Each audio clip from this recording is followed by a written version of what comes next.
দাদা হুজুর, দাদা হুজুর, তুমি দিলের আয়না, ফুরফুরার দিওয়ানা দিওয়ানা, দাদা পীরের দিওয়ানা, ফুরফুরার দিওয়ানা দিওয়ানা, দাদা পীরের দিওয়ানা। দাদা হুজুর, দাদা হুজুর, তুমি দিলের আয়না, ফুরফুরার দিওয়ানা দিওয়ানা, দাদা পীরের দিওয়ানা, ফুরফুরার দিওয়ানা দিওয়ানা, দাদা পীরের দিওয়ানা। তোমার তরিকায় আজো কত মানুষ পায় দিশা, মিটে যায় পীর প্রেমিকদের মনের দিশা। তোমার তরিকায় আজো কত মানুষ পায় দিশা, মিটে যায় পীর প্রেমিকদের মনের দিশা।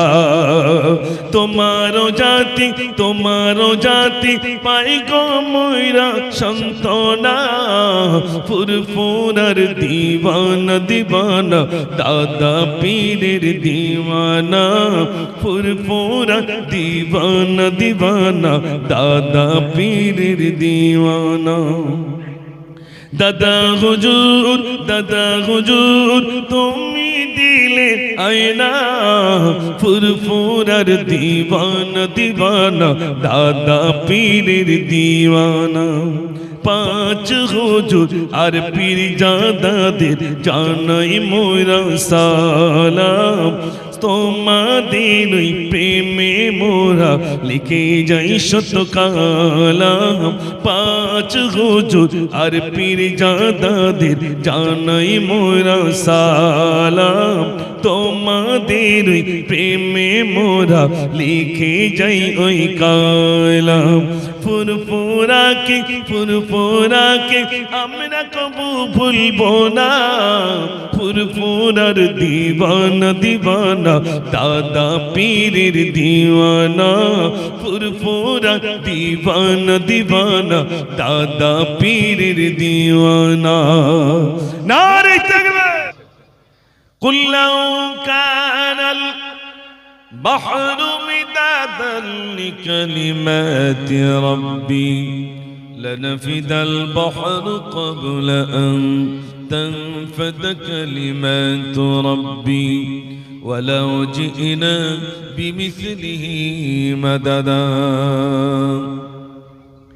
আল্লাহ রাব্বুল আলামিন বলেন, পৃথিবীর সমস্ত পানিগুলো নিয়ে যদি তোমরা কালি বানাও, পৃথিবীর সমস্ত গাছগুলো কেটে কেটে যদি তোমরা কলম বানাও, এরপরে যদি আমার প্রশংসা লিখতে থাকো, লিখতে লিখতে লিখতে তোমাদের কালিগুলো শেষ হয়ে যাবে, তথাপি আমার প্রশংসা লিখে লিখে শেষ করা যাবে না।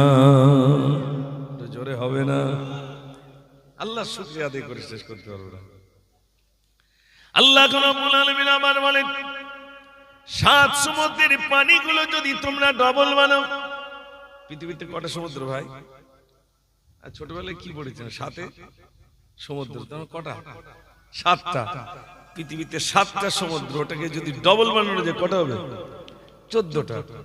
আল্লাহ রাব্বুল আলামিন বলেন, এক কথায় সারা পৃথিবীর পানিগুলো যদি তোমরা ডবল বানাও, ডবল বানানোর পরে যদি তোমরা কালি বানাও, কালি বানানোর পরে পৃথিবীর সমস্ত গাছগুলো কেটে কেটে যদি তোমরা কলম বানাও, আর আমার প্রশংসা লিখতে থাকো, লিখতে লিখতে লিখতে তোমাদের কালিগুলো শেষ হয়ে যাবে, তথাপি আমার প্রশংসা লিখে লিখে শেষ করা যাবে না।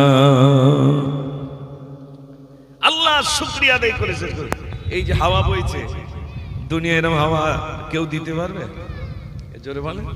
এ কুদরতি হাওয়া, যেন শরীর আমাদেরকে কি সুন্দর ঠান্ডা করে দিচ্ছে। আমরা পাখার হাওয়া আর কুদরতি হাওয়া, এটা আলহামদুলিল্লাহ বলেন। আল্লাহ শুকরিয়া আদায় করে কোনো আমরা শেষ করতে পারবো না। আল্লাহ আল্লাহ আমাদের জন্য কত নিয়ামত সৃষ্টি করেছেন। আল্লাহ রাব্বুল আলামিন বলছেন, বান্দা আমি সব সৃজন করেছি, আসমান তৈরি করলাম, জমিন তৈরি করলাম। আসমান তৈরি করলাম, বললাম কুন ফায়াকুন হয়ে যাও, হয়ে গেল। জমিন তৈরি করলাম, বললাম কুন ফায়াকুন হয়ে যাও, হয়ে গেল। পাহাড় তৈরি করলাম, ওয়াল জিবালা আওতাদা, পাহাড়কে বানালাম, পেকের মতো গেড়ে দিলাম। যা কিছু তৈরি করেছি শুধু বলেছি কুন ফায়াকুন হয়ে যাও, হয়ে গেল। কিন্তু যখন মানুষ তৈরি করলাম, কুন ফায়াকুন দিয়ে তৈরি করে নাই, বরং আমার কুদরতি হাতে আমি আমার বান্দাদেরকে বানালাম। জোরে হবে না? আল্লাহ আমাদের তৈরি করেছেন সব থেকে সুন্দর করে। যা দেখছেন, যা তৈরি করেছেন আল্লাহ, সব থেকে আমাদেরকে আল্লাহ পাক সুন্দর করে সৃজন করেছেন, তৈরি করেছেন। আল্লাহ রাব্বুল আলামিন বলেন যা কিছু তৈরি করেছি কুন ফায়াকুন হয়ে যাও, হয়ে গেল। মানুষ তৈরি করার সময় কুন ফায়াকুন দিয়ে তৈরি করে নাই। আল্লাহ পাক বলছেন আমার কুদরতি হাতে আমি আমার বান্দাদেরকে বানালাম। যে আল্লাহ আমাদেরকে তৈরি করেছেন এত সুন্দর করে, সেই আল্লাহ আবার আমাদেরকে ডাক দেবেন। ডাকবেন না ভাই? যিনি তৈরি করেছেন, যিনি প্রেরণ করেছেন, আমাদের পাঠিয়েছেন কে? আল্লাহ। আবার ডেকে নেবেন কে? আল্লাহ। আল্লাহ রাব্বুল আলামিন জানেন আমার বান্দা দুনিয়ায় কি ভুলে যাবে। এই জন্য আল্লাহ পাক যুগে যুগে নবী প্রেরণ করেছেন।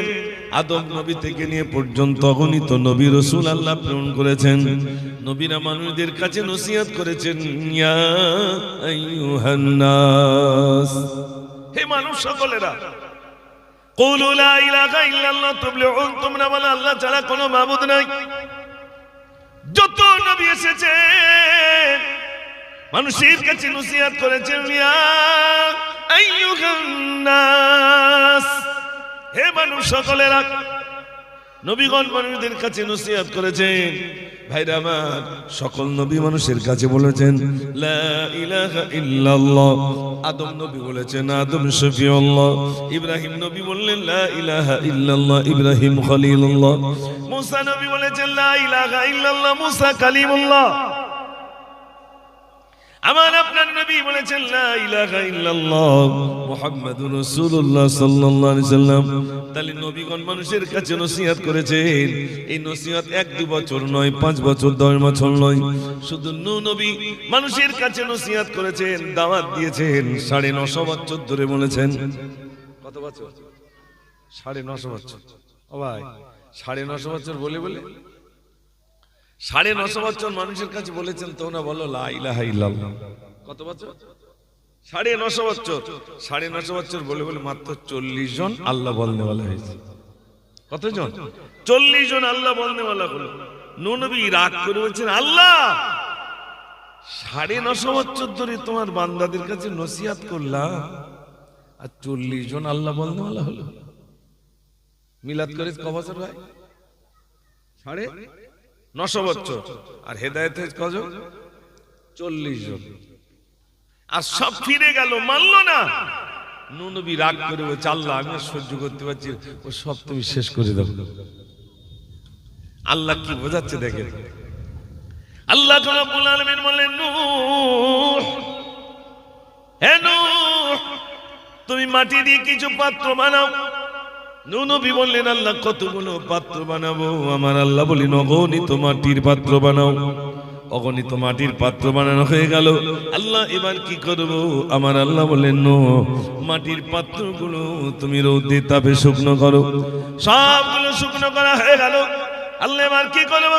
আমার আল্লাহ বললেন, নূহ, মাটির পাত্রগুলো তুমি আগুন দিয়ে পোড়ানোর ব্যবস্থা করো। সবগুলো পোড়ানো হয়ে গেল। আল্লাহ এবার আমি কি করব? আমার আল্লাহ বললেন, নূহ, মাটির পাত্রগুলো যখন তুমি এক কাজ করো, সবগুলো পুড়িয়ে ফেলো। পোড়ানো তো হয়ে গেল। আল্লাহ বলে, এক কাজ করো, এবার লাইন দিয়ে দাও, আর একটা লাঠি দিয়ে সবগুলো তুমি ভেঙে ফেলো। তৈরি করতে বলেছেন, রোদ্রে শুকনো করতে বলেছেন, আগুন দিয়ে পোড়াতে বলেছেন। এবার কি করতে বলেছেন ভাই? ভেঙে ফেল। লাইন দাও আর এক মুঠোতে ভাঙো।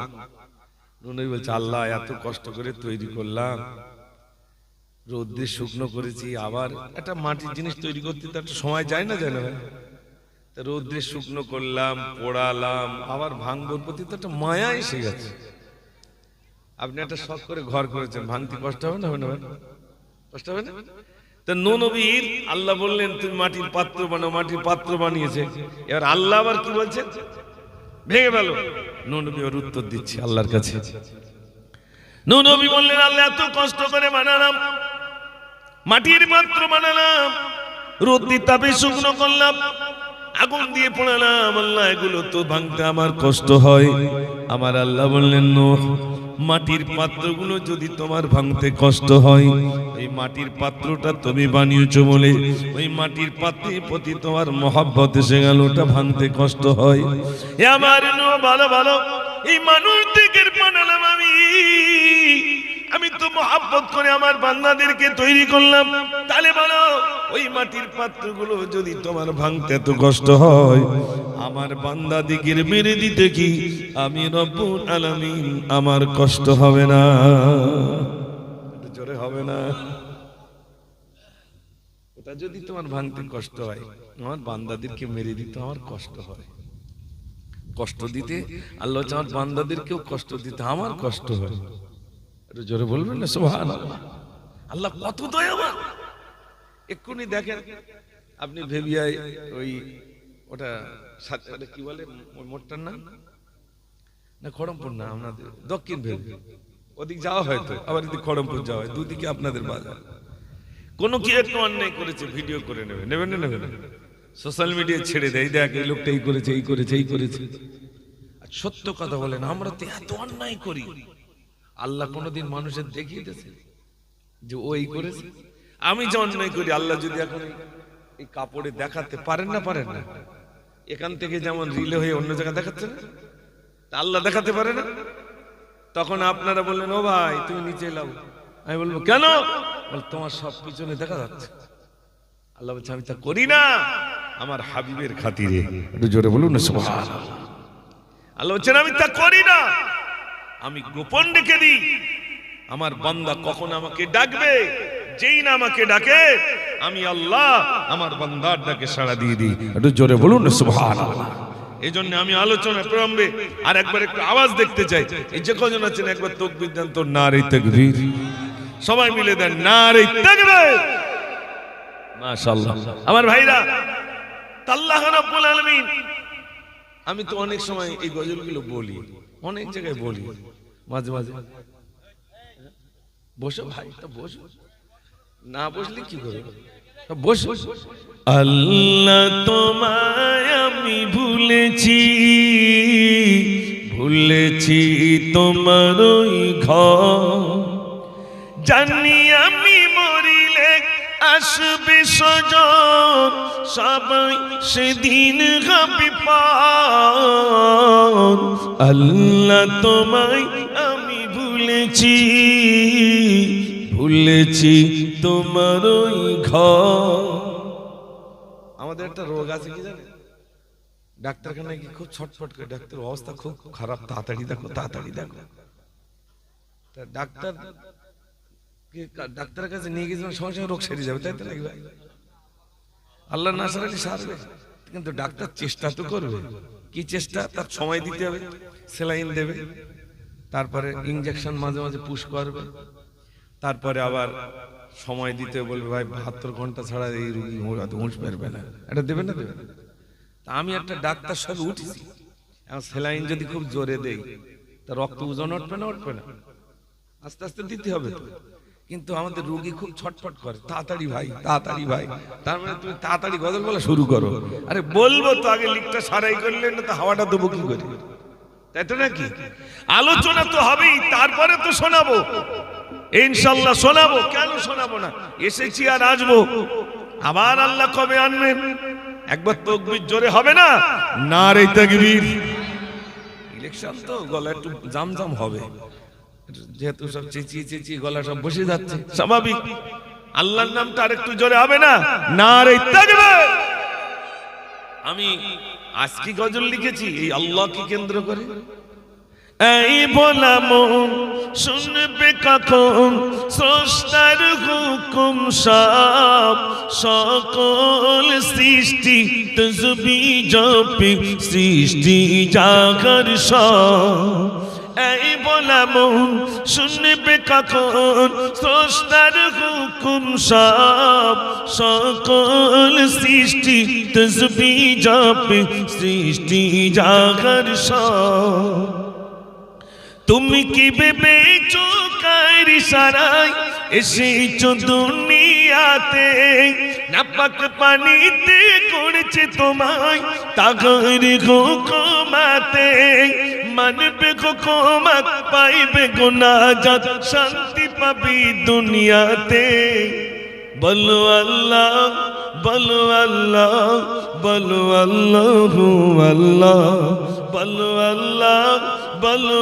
আল্লাহ বলো আল্লাহু আল্লাহ নারে তাকবীর ইয়াকুব শাহ হুজুরের সঙ্গে আমরা জিকির করেছি তো নাকি তাহলে কি বলে ডেকেছি আল্লাহ আল্লাহ আল্লাহ এর ভিতরেই তো শান্তি আছে আলা বিযিকরিল্লাহি তাতমাইন্নুল কুলুব শান্তি যদি পেতে চাও একমাত্র কার শরণে শান্তি আল্লাহর শরণে শান্তি আছে তাই বলছিলাম যুগে যুগে নবী এসেছেন কার কথাটা স্মরণ করিয়ে দিচ্ছিলেন লা ইলাহা ইল্লাল্লাহ নেই কোনো মাবুদ আল্লাহ ছাড়া তাহলে নবী কত বছর বলেছেন 950 বছর মাশাআল্লাহ আপনারা খুব মন দিয়ে শুনছেন এই দেখেন আমার উত্তর 24 বক্তব্য রাখতে ভালো লাগে কারণ জানেন অন্যান্য রাজ্যে আল্লাহ অন্যান্য জেলায় নিয়ে গেছেন রাজ্যে নিয়ে গেছেন কিন্তু উত্তর 24 মানুষ এখানে বক্তব্য রাখা অনেক কঠিন এনারা অনেক বোঝেন এবং আল্লাহ পাক বুজদার বান্দা বানিয়েছেন ওয়াজ কিভাবে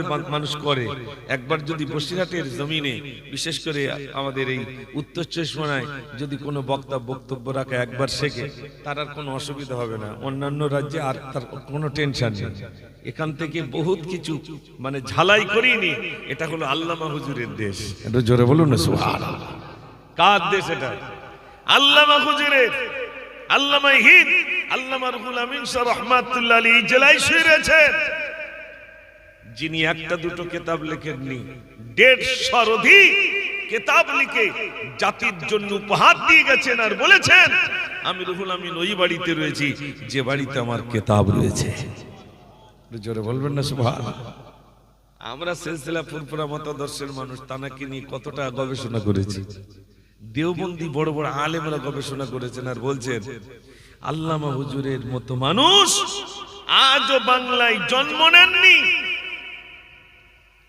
কারা বলছেন এটা দেওবন্দি আলেমরা বলছে আজও পর্যন্ত জন্ম নেয়নি তানার মতো আলেম কিভাবে প্রমাণ দিচ্ছেন বলছে তানার কিতাব প্রমাণ দিচ্ছে তিনি কত বড় মাপের আলেম ছিলেন জোরে বলুন না সুবহানাল্লাহ কোনটা লিখে যান না আমাদের জন্য একটু বলুন কোনটা লিখে যাননি কোনটা দিয়ে যাননি আমরা ঋণ শোধ করতে পারবো না এই তো আজকে আপনাদের এখানে আপনার জলসা হচ্ছে কত দোকান বসেছে একজন যদি বসে হুজুরি কিতাব নিয়ে বসে বিক্রি হবে বলে মনে হয় মাছি উড়বে কিতাব কিনবে না মুসলমান অথচ চার দোকানে গিয়ে ঘাড় বেঁধে ঠেলবে আর বলে আমি বিরাট জানি বলবে না বলবে আমার বিরাট জ্ঞান আমি বিরাট জানি আল্লামা হিন্দ আল্লামা রুহুল আমিন শাহ রাহমাতুল্লাহ আলাইহি 150 অধিক কিতাব লিখে জাতির জন্য তিনি উপহার দিয়ে গেছেন জোরে বলুন না সুবহানাল্লাহ ভাইরা এইজন্য জ্ঞান আমাদেরকে সঞ্চয় করা লাগবে জ্ঞান এমন জিনিস জ্ঞান হলো জ্যোতি যা মানুষকে পথ দেখায় যা মানুষকে পথ দেখায় ও সোনার মেয়ের আমার আমি বলছিলাম নবীগণ মানুষদের কাছে নসিহত করেন ইয়া আইয়ুহান নাস হে মানুষ সকলেরা কুলু লা ইলাহা ইল্লাল্লাহ তুফলিহুন তোমরা বলো আল্লাহ ছাড়া কোনো মাবুদ নাই নূহ নবী বললেন ইয়াহইয়া নবী বললেন জাকারিয়া নবী বললেন সুলাইমান নবী বললেন সকল নবী মানুষের কাছে নসিহত করেছেন তোমরা বলো লা ইলাহা ইল্লাল্লাহ আমাদের নবী সরকারে দো আলম জনাবে মুহাম্মদ রাসূলুল্লাহ সাল্লাল্লাহু আলাইহি সাল্লাম তিনি এক বছর নয় দুই বছর নয় মাত্র 3 বছর ধরে মানুষের কাছে নসিহত করেছেন লা ইলাহা ইল্লাল্লাহ কত বছর 23 বছর মানুষের কাছে বলেছেন লা ইলাহা ইল্লাল্লাহ মুহাম্মাদুর রাসূলুল্লাহ ভাইরা আমার 3 বছর ধরে নসিহত করেছেন 3 বছরের ভিতরে যারা মদ খেত তারা মদ খাওয়া ছেড়ে দিল, যারা জুয়া খেলতো তারা জুয়া খেলা ছেড়ে দিল, যারা টিকিট খেলতো তারা টিকিট খেলা ছেড়ে দিল, যারা ব্যভিচার করতো তারা ব্যভিচার করা ছেড়ে দিল, যারা মদ খেত তারা মদ খাওয়া ছেড়ে দিল। এক কথায় সমস্ত কর্মগুলো কুকর্মগুলো ছেড়ে দিয়ে ইসলামের সুশীতল ছায়াতলে আশ্রয় নিয়ে ইসলামের কলমা পড়ে মুসলমান হয়ে গেলে। কত বছর? 23 বছরের ভিতরে। 23 বছরের ভিতর মানুষ দলে দলে ইসলাম কবুল করেছে। একটু জোরে বলুন না সুবহানাল্লাহ। আজকে এক শ্রেণীর মানুষ আমাদেরকে বলছে ইসলাম তলোয়ারে আসেনি, ইসলাম তলোয়ারে এসেছে। মানুষকে তলোয়ার দেখিয়ে দেখিয়ে ভয় দেখিয়ে মানুষ ইসলাম কবুল। এটা হয়েছে ভাই? কেউ বলতে পারবে মানুষকে জোর করিয়ে আপনার তলোয়ার দেখিয়ে ইসলাম কবুল করানো হয়েছে? কেউ বলেছে? পারবে না, কাউকে নয়, কাউকে জোর করে ইসলাম কবুল করানো হয়নি আর হবে না। ও সোনার ভাইরা আমার, ইসলাম এমনি আসে নাই। ইসলাম তলোয়ারে নয়, বরং উদারতায়। বিশ্বনবী সাল্লাল্লাহু আলাইহি ওয়াসাল্লাম মানুষের কাছে ইসলামের দাওয়াত দিয়েছেন। ইসলামের দাওয়াত দিতে গিয়ে তাকে অনেক মেহনত করতে হয়েছে, অনেক কষ্ট করতে হয়েছে। মানুষের দুয়ারে দুয়ারে গেছেন, তুমি বলো লা ইলাহা ইল্লাল্লাহ। কিছু মানুষ রাসূলের মুখে থু করে থুতু দিয়েছে। নবীজি দুটো হাত উঁচু করে বললেন আলহামদুলিল্লাহ। তারা চিন্তা করলো কেমন মানুষ, যে মানুষটার মুখে আমি থুতু দিলাম আর ওই মানুষটা বললেন আলহামদুলিল্লাহ। এখানে যারা আছেন, আমরা যারা আছি, কালকে যদি কাউকে বলে চলেন ভাই মসজিদে যাই নামাজ পড়ে আসি, সে যদি থু করে থুতু দেয়, আপনি আলহামদুলিল্লাহ বলবেন না লাঠির খোঁজ করবেন? কথা বলে তখন কি বলবেন? লাঠি ডালিয়ে বলবেন তো। আর নবীজি বলছেন যে তার মুখে থুতু দেওয়া হলো, দুটো হাত উঁচু করে বলছেন আলহামদুলিল্লাহ। ভাইরা আমার, বেঈমানের চিন্তা করলে হারে কেমন মানুষ, যে মানুষটার মুখে থুতু দিলাম ওই মানুষটা বললেন আলহামদুলিল্লাহ, আমি বুঝেছি অন্য কেউ নয়। আর বলতে হলো না, সঙ্গে সঙ্গে ইসলামের কলমা পড়ে মুসলমান হয়ে গেলে। আমার নবীজির আদর্শ দেখে, চরিত্র দেখে ইসলামের কলমা পড়ে মুসলমান হয়ে গেলে। ভাইরা, 23 বছর মেহনত, এত কষ্ট করেছেন, মানুষের দুয়ারে দুয়ারে গেছেন। তুমি বলো লা ইলাহা ইল্লাল্লাহ, আমি হলাম মুহাম্মাদুর রাসূলুল্লাহ সাল্লাল্লাহু আলাইহি ওয়াসাল্লাম। মানুষের কাছে দুয়ারে দুয়ারে গেছেন, কুস্তি লড়েছেন। এমনকি বেঈমানেরা বলছে মুহাম্মদ সাল্লাল্লাহু আলাইহি ওয়াসাল্লাম ওই খেজুর গাছের মাথাটা যদি আনতে পারেন আমরা কলমা পড়ব। আল্লাহর নবী বললেন এ খেজুর গাছের মাথা তুমি আল্লাহর হুকুমে চলে এসো। খেজুর গাছের মাথা আল্লাহর হুকুমে চলে এলো। তখন তারা বলতে শুরু করলো জীবনে অনেক জাদুকর দেখেছি, এমন জাদুকর দেখি নাই, খেজুর গাছের মাথাটা পর্যন্ত চলে এলো। ভাইরা আমার, বিশ্ব নবী সাল্লাল্লাহু আলাইহি সাল্লামকে বা সম্বোধন করে বলছে মুহাম্মদ সাল্লাল্লাহু আলাইহি সাল্লাম খেজুর গাছের মাথাটা যেমন ছিল তোমার লাগিয়ে দিলে কলমা পড়বো। নবীজি বললেন সত্য কি বলো? বেশক আমরা কলমা পড়বো। আল্লাহর নবী বললেন খেজুর গাছের মাথা যেমন ছিল তেমন হয়ে গেল। তথাপিও তাদের নসিবে কলমা জুটলো না। আল্লাহ তাদের হেদায়েত দেননি। অথচ নবীজি মক্কা থেকে মক্কায় রয়েছেন, আর যখন দারুন নাদয় মিটিং হচ্ছে, মুহাম্মাদের কল্লা কাটবে কি বল, খাপ থেকে নাঙ্গা তলোয়ার বার করেছিল, কে বলেন তো, জোরে বলেন। সঙ্গে সঙ্গে অমর বলে আমি চালাবো, মুহাম্মদকে আমি গিয়ে কতল করিব। প্রতিমধ্যে নঈম ভাইয়ের সাথে দেখা হয়, ঘরের কথা শুনে ওমর আগুন হয়। রাস্তা দিয়ে যাচ্ছে, হযরত নঈমের সঙ্গে দেখা। ওমর কোথায় যাও? বলে মুহাম্মদ সাল্লাল্লাহু আলাইহি ওয়াসাল্লাম কল্লা কাটতে।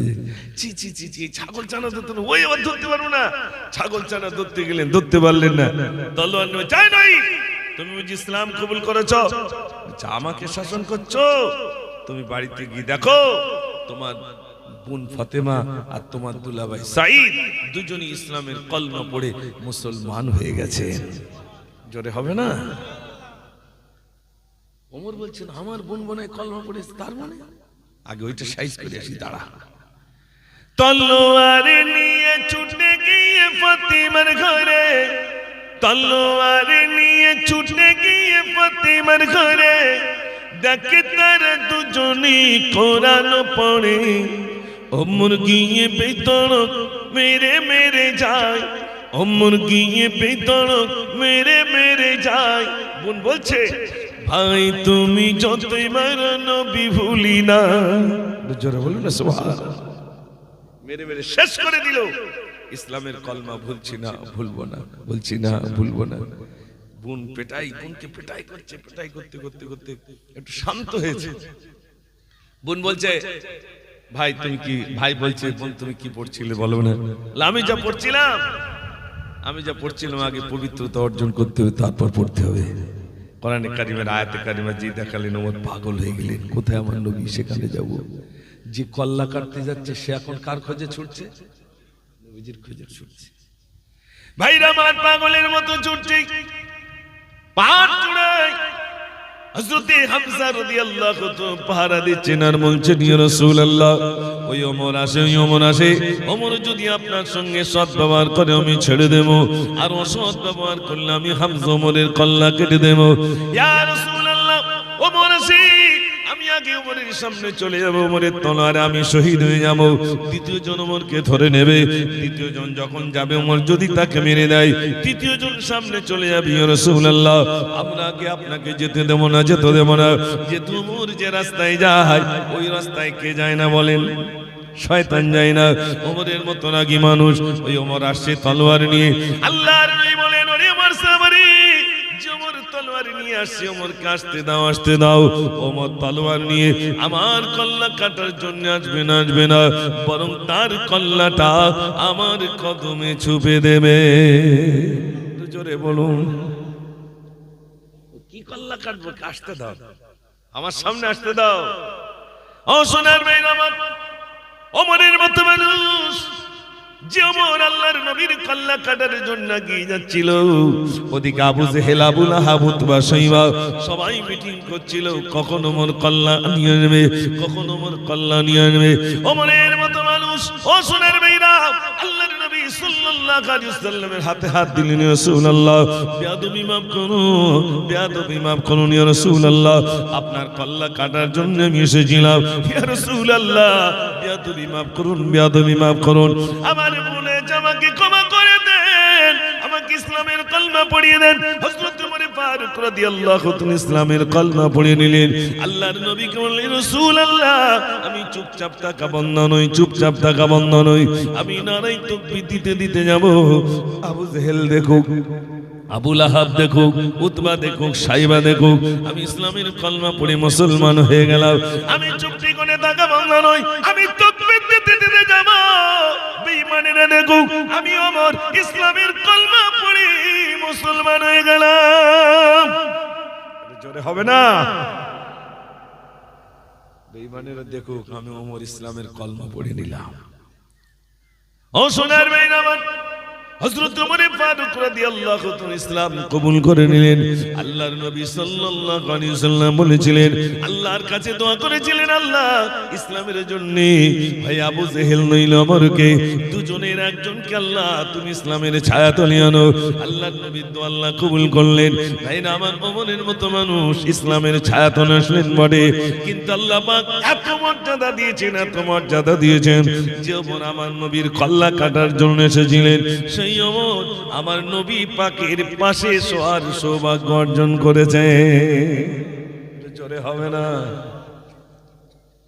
জান্নাতের সুসংবাদ পেয়ে গেছেন, আবার আমার নবী পাকের পাশে শোয়ার সৌভাগ্য অর্জন করেছে। ও সোনার ভাইরা আমার, দ্বিতীয় খলিফা হযরত ওমর ফারুক রাদিয়াল্লাহু তাআলা, দ্বিতীয় খলিফা হযরত আবু বকরের পরে হযরত ওমর ফারুক রাদিয়াল্লাহু তাআলা খলিফার আসনে বসলেন। খলিফার আসনে যখন বসলেন, মসজিদে নবী শরীফে যখন তিনি ভাইরা আমার খুতবা পাঠ করছেন, বেঈমানেরা সামনে বসা ছিল, পেটে মারলো চুরি, সঙ্গে সঙ্গে হযরত ওমর পড়ে গেলেন। যেই না জমিনে পড়ে গেলেন, ছেলেকে ডাক দিলেন, ছেলে আব্দুল্লাহ, এ ছেলে আব্দুল্লাহ, শোনো শোনো বাবা শোনো, আমি হয়তো আর বাঁচবো না, তুমি তাড়াতাড়ি করে যাও, আম্মা জান আয়েশার কাছে চলে যাও।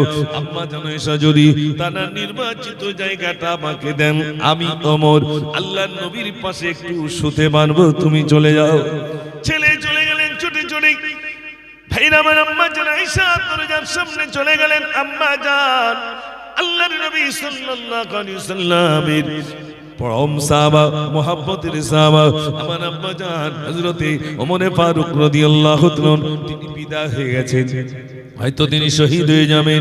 তিনি তানার পেটে ছুরি মারা হলো, তিনি পড়ে গেছেন।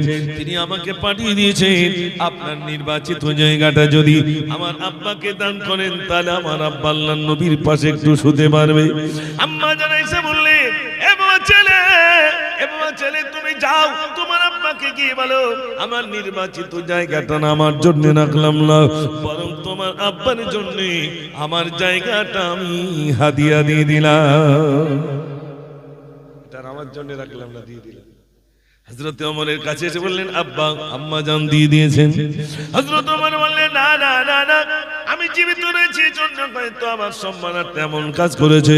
এ বাবা ছেলে শোনো, আমি যখন ইন্তেকাল হয়ে যাব, আমার কাফনের কাপড় পরিধান করিয়ে আম্মা জান আয়েশা দরজার সামনে গিয়ে রাখবে। তিনি যদি মনে করেন মদিনার সাধারণ মানুষদের পাশে কবর হবে, আমি ওমর আমার কবরটা মদিনার সাধারণ মানুষদের পাশে দিও। তিনি যদি মনে করেন না না না না, ওমরের কবরটা মদিনার সাধারণ মানুষদের পাশে হবে, তো ওখানে আমার কবর দিও। তিনি যদি মনে করেন আল্লাহর নবীর পাশে হবেন, তাহলে সেটাই তুমি করবে। আম্মা জান আয়েশা দরজার সামনে গিয়ে রাখা হলো। আম্মা জান, আমার আব্বা জান শহীদ হয়ে গেছেন, এই তানার লাশটা আমি নিয়ে চলে এলাম।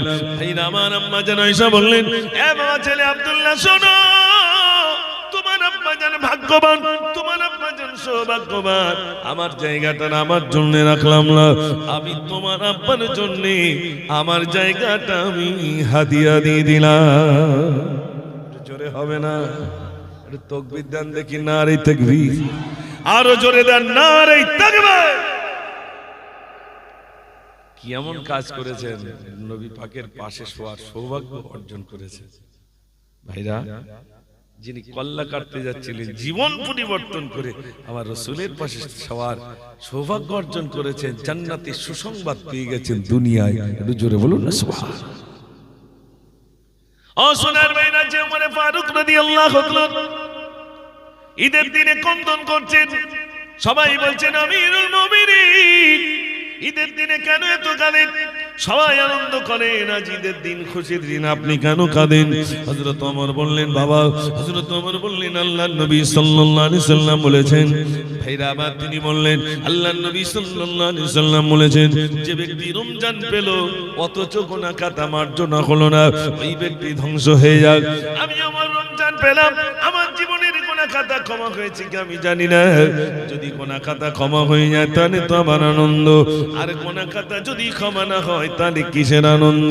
এই জন্য আমি ওমরের দিনে কাঁদি। ভাইরা আমার, যিনি জান্নাতের সুসংবাদ পেয়ে গেছে, তিনি আল্লাহর কাছে বলতেন, ওগো আল্লাহ, আমাকে মানুষ না বানিয়ে যদি পায়খানার পোকা আমাকে বানাতেন। আল্লাহর কাছে টুকরে টুকরে কাঁদতেন আর বলতেন, আল্লাহ, আমাকে যদি মানুষ না বানিয়ে ওই পায়খানার পোকা যদি আমাকে বানাতেন, তাহলে আমার আল্লাহ তোমার কাছে হিসাব দিতে হতো না। যিনি জান্নাতের সুসংবাদ পেয়ে গেছে, তিনি পর্যন্ত আল্লাহর কাছে এই দোয়া করতেন, আল্লাহ, পায়খানার পোকা যদি আমাকে বানাতেন তাহলে হিসাব দিতে হতো না। এখানে এতগুলো মানুষ আছি, ওই টেনশন কি কোনোদিন আমাদের হয়েছে? আল্লাহর কাছে হিসাব দিতে হবে, ওসব কোনো ভালাই নাই। ইচ্ছা মতো চলছে, চলছে না ভাই? ইচ্ছা মতো চলছি, আল্লাহর কাছে হিসাব দিতে হবে। শোনেন, গরিবের জন্য 3টে খাতা। কটা খাতা? 3টে। একটা কলমার খাতা, একটা নামাজের খাতা, একটা রোজার খাতা। তাহলে কটা হলো? 3টে। ধনী হলে আর 2টো খাতা বাড়বে। কি কি বলেন তো? একটা হজের খাতা আর একটা যাকাতের খাতা। তাহলে বলুন, 3টে খাতার হিসাব দেওয়া সহজ না 5টা খাতার হিসাব দেওয়া সহজ? হিসাব কি বলে? যত খাতা, খাতা কম হিসাব কম, তাই তো নাকি? এটা যদি পাল্টা বলা যায়, খাতা কম মার কম, খাতা বেশি। জোরে বলে, বিশ্বাস হয়? আল্লাহ শোনেন, এই রামানন্দপুরের মানুষ যে বিরাট ধনী ব্যক্তি তা না, এখানে জানার আছেন যে বিরাট ধনী, তার ধনী লোক আসবেই না এখানে, শটে বসবো বলে মনে হয়, অত সহজ আসবেই না। গরিব, গরিবের মর্যাদা কত? ধনীদের থেকে 500 বছর আগে ওই গরিবরা আল্লাহ পাক তাদের দরজা না দিয়ে দেবেন। জোরে বলুন না সুবহানাল্লাহ। কত বছর আগে? 500 বছর। দুনিয়ার 500 বছর না ভাই, দুনিয়ার 500 বছর মানে আখেরাতের 500 বছর মানে দুনিয়ার কোটি কোটি বছর আগে এই গরিবরা আগে দরজা না চলে যাবে। একটা গরিব মারা গেলে কত টাকা ঋণ করে মরতে পারে? আনুমানিক মুদিখানার দোকানে 3000 টাকা, চার দোকানে হয়তো 500 টাকা, তাও অত হবে না। অত বাকি দেবে না চার দোকানদার, দেবে বলে মনে হয়? খুব জোর যদি বাকি হয় 5000 6000 এর উপরে নিয়ে। আর একটা ধনী ব্যক্তি কত টাকা বাকি করে মরে? বিরাট টাকা পাবেন। লাস্টে ইন্তেকালের পরে ইমাম সাহেব বলে, বলবো নাকি? তা সব লোকের চাপে বলতে, তা বলো ভাই, ইনি আমাদের খুব প্রভাবশালী ব্যক্তি ছিলেন, মারা গেছে, তা ব্যবসা করতে গেলে টাকা পয়সা লেনদেন হয়, তা যদি যা পাওনা গড়ি পান, ছেলে আছে দিয়ে দেবে। ছেলে তখন মাথা নাড়ে। ঠিক 5-7 দিন পরে এবার লোকজন আসছে, খোকা তা তোমার বাপ মরে গেছে, এই দেখো আমি 40,000 পাই। ছেলে দেখি দিচ্ছি, ওই রয়েছে আমার বাপের খবর, ওখানে যাও, ওখানে গিয়ে চাও, ও লোক দিয়ে দেবে। আমি কি বলেছিলাম ও লোকেরা এসব ঋণ করতে? ঠিক বলছি না ভুল বলছি ভাই? আমি কি বলেছি বাপের অত টাকা ঋণ করতে? আহা, কার জন্য চুরি করলেন আর কে কি করছে দেখেন। কত টাকা ঋণ করে মরে? আচ্ছা, ঋণ করে যদি মরেন, এই ঋণ করে যদি মরে যায়, এই ঋণটা আপনাকে দিতে হবে না হবে না? জোরে বলে হবে না? তা সেখানে তো টাকা থাকতো না। আপনি মনে করুন আপনার সঙ্গে আমার টাকার বিনিময় হয়েছে, সেখানে গিয়ে এবার আপনি জান্নাতে যাচ্ছেন, এবার আপনার পাওনাদার এসে বলছে, আল্লাহ ও জান্নাতে যাবে, এটা আমি এত টাকা পাই, এই পাই সেই পাই। আল্লাহর কাছে বলবে, আল্লাহ সেদিন, আল্লাহ তো এরকমটা না, তিনি তো পুঙ্খানু বিচার করনে वाला, তাই তো নাকি? فمن يعمل مثقال ذرة خيرا يره ومن يعمل مثقال ذرة شرا يره।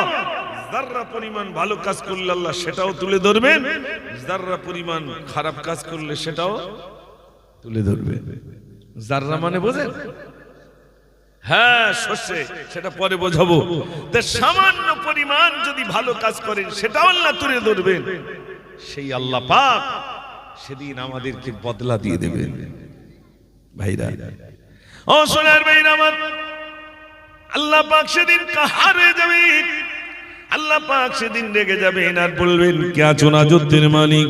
নিজেকে খোদাই দাবি করেছিলে, নিজেকে খোদা বলেছিলে, কে আছো বলো রাজত্বের মালিক? ভাইরা আমার, আল্লাহ পাক সেদিন রেগে যাবেন। ও সোনার ভাইরা, এখানে যারা আছেন একটু বলুন, আল্লাহ পাক আমাদেরকে ডাকবেন, কখন ডাকবেন, কোন মুহূর্তে ডাকবেন জানি না।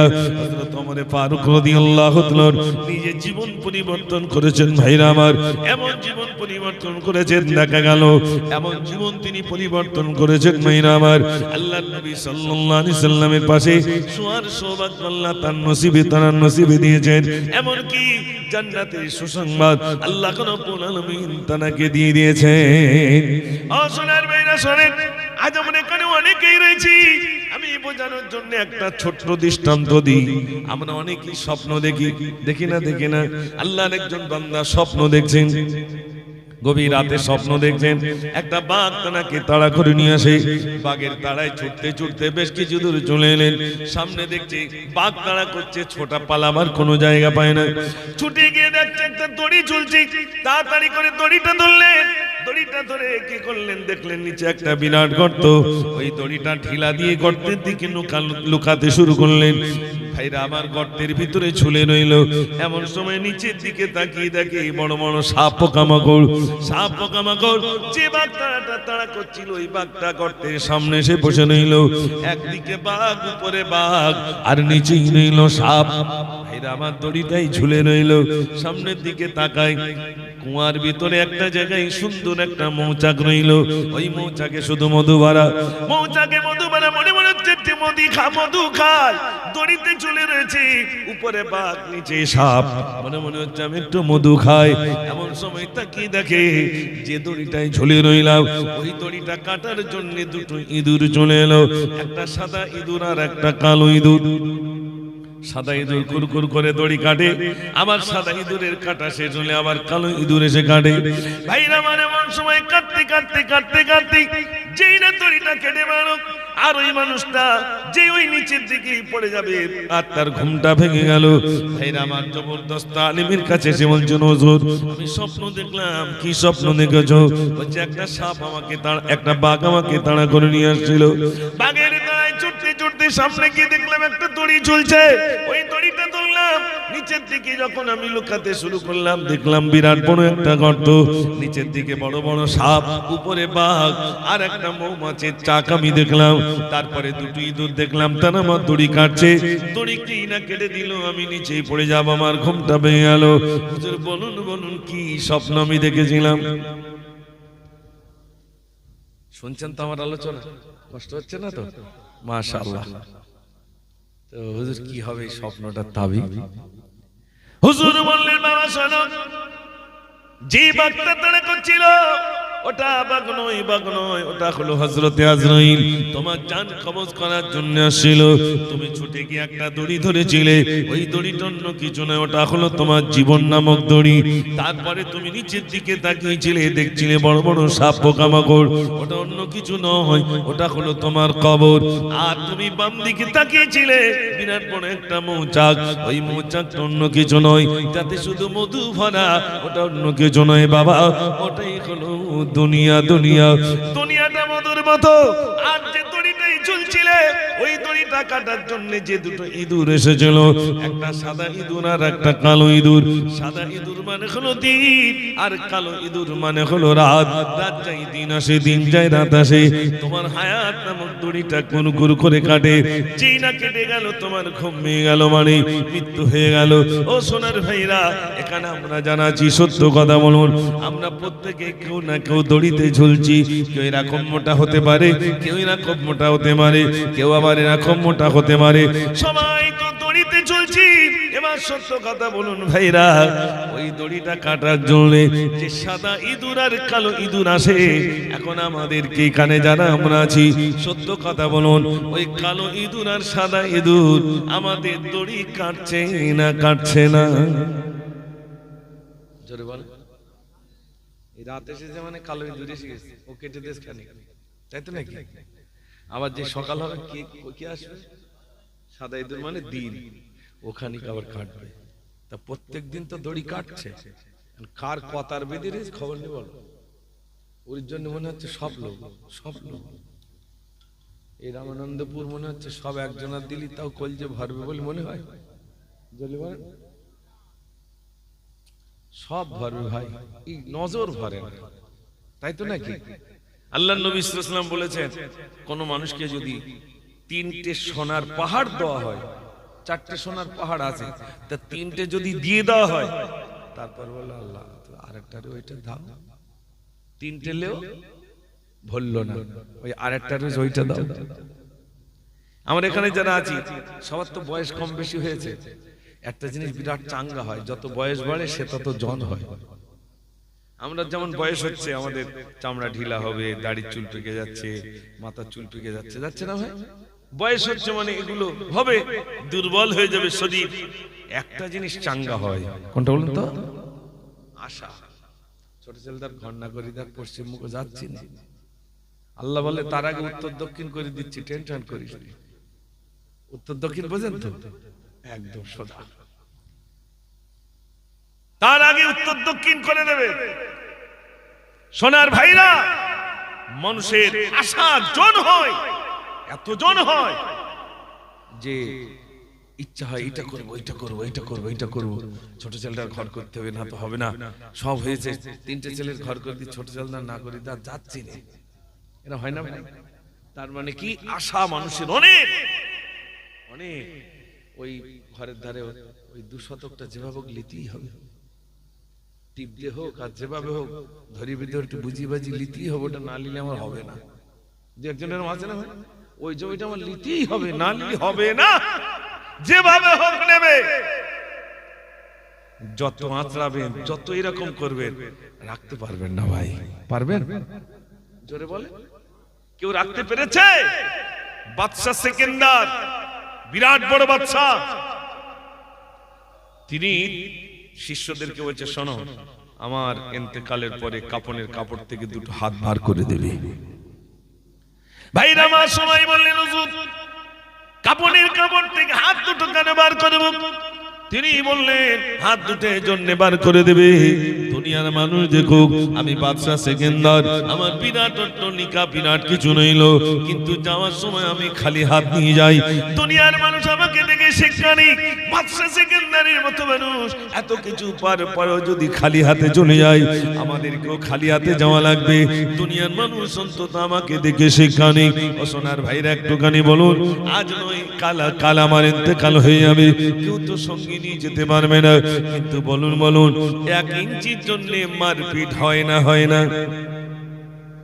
জোরে বলে। রক্ত চলে যাবে, তা জমি ছাড়বো না, রক্ত চলে যাবে, সর্বনাশ। সেদিন যা রুখে দাঁড়াবে, মনে হচ্ছে সব লে যাবে। এটা হয় না ভাই? কেউ সঙ্গে যাবে না, আমার আপনার সঙ্গী কেউ হবে না। বাদশা সেকেন্দার হাত 2টো বার করে এই জন্য রাখতে বলেছিলেন, দুনিয়ার মানুষ দেখুক। আমি আপনাদের জ্ঞান দিতে আসিনি, শুধু স্মরণ করিয়ে দিতে যাচ্ছি। ভাই ফিরে আসি আমরা, এই দুনিয়া নয়, এরপরে অনন্ত কাল ধরে আমাদেরকে থাকতে হবে, তার জন্য প্রস্তুতি গ্রহণ করা, তাই তো নাকি ভাই? তার জন্য প্রস্তুতি নেওয়া। খোদার কসম, যা দেখছেন কেউ সঙ্গে যাবে না, কেউ সঙ্গে যাবে না। বলো, আপনি হিসাব করুন, আপনি সঙ্গে কত টাকা নিয়ে যাচ্ছেন? 5টা বাঁশ কিনতে কত ভাই? 5টা বাঁশের দাম কত? 1000 টাকা ধরে। আর কাপড়ের কাপড় ওই মোটামুটি ওই যতটুকু, আর একটু গোলাপ পানি, আর ওই সেই ওটাকে কর্পূর, আর একটু আতর, ওই আনুষঙ্গিক কত খরচ হতে পারে? ওইটাই সঙ্গে মানে খরচ, তাছাড়া আপনার খরচ নেই।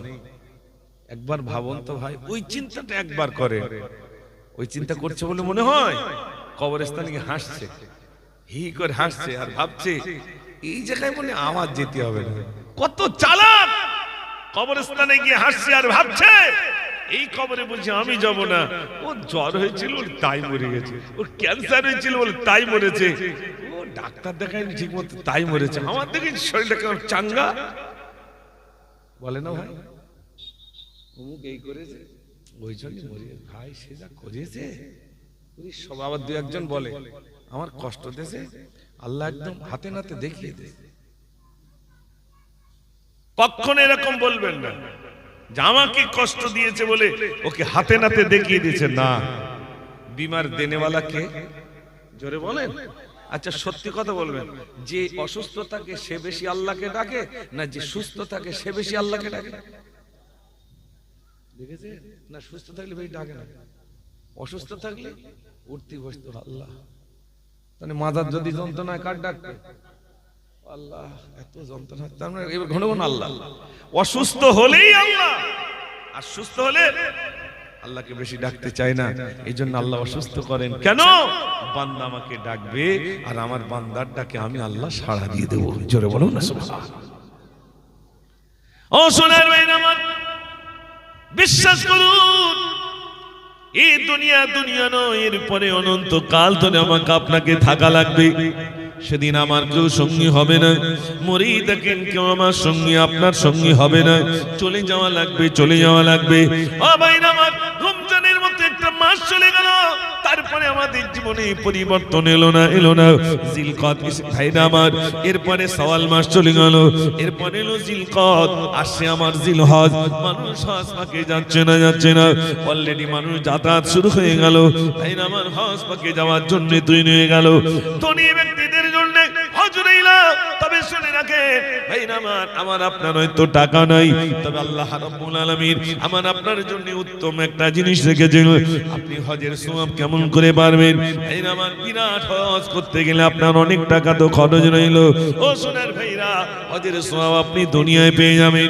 ভাইরা আমার, আল্লাহর নবী সাল্লাল্লাহু আলাইহি ওয়াসাল্লাম আমাদের জন্য উত্তম জাযা, উত্তম জিনিস রেখে দিয়েছেন, কিন্তু আমরা সেগুলো দেখতে পাই না, আমরা যেতে পারি না। ও সোনার ভাইরা আমার, জিলহজ মাস হজের জন্য মানুষ তৈরি হয়ে গেছেন, একরকম যাওয়া শুরু হয়ে গেল। তার জন্য আমাদের যেমন প্রস্তুতি নিতে হয়েছে, মানুষ হজ পাকে যাবেন বলে প্রস্তুতি নিয়েছে। এই হজ পাকে যাওয়ার জন্য যে জায়গাটার নাম হলো আরাফাত, ওই আরাফাতে না অবস্থান করলে আপনার হজ হবে না। ও সোনার ভাইরা, হজের ভিতরে যে রুকনগুলো রয়েছে, ফরজগুলো রয়েছে, তার ভিতরে একটা ফরজ আরাফা, উকুফে আরাফা, আরাফাতে অবস্থান করা আপনার ফরজ।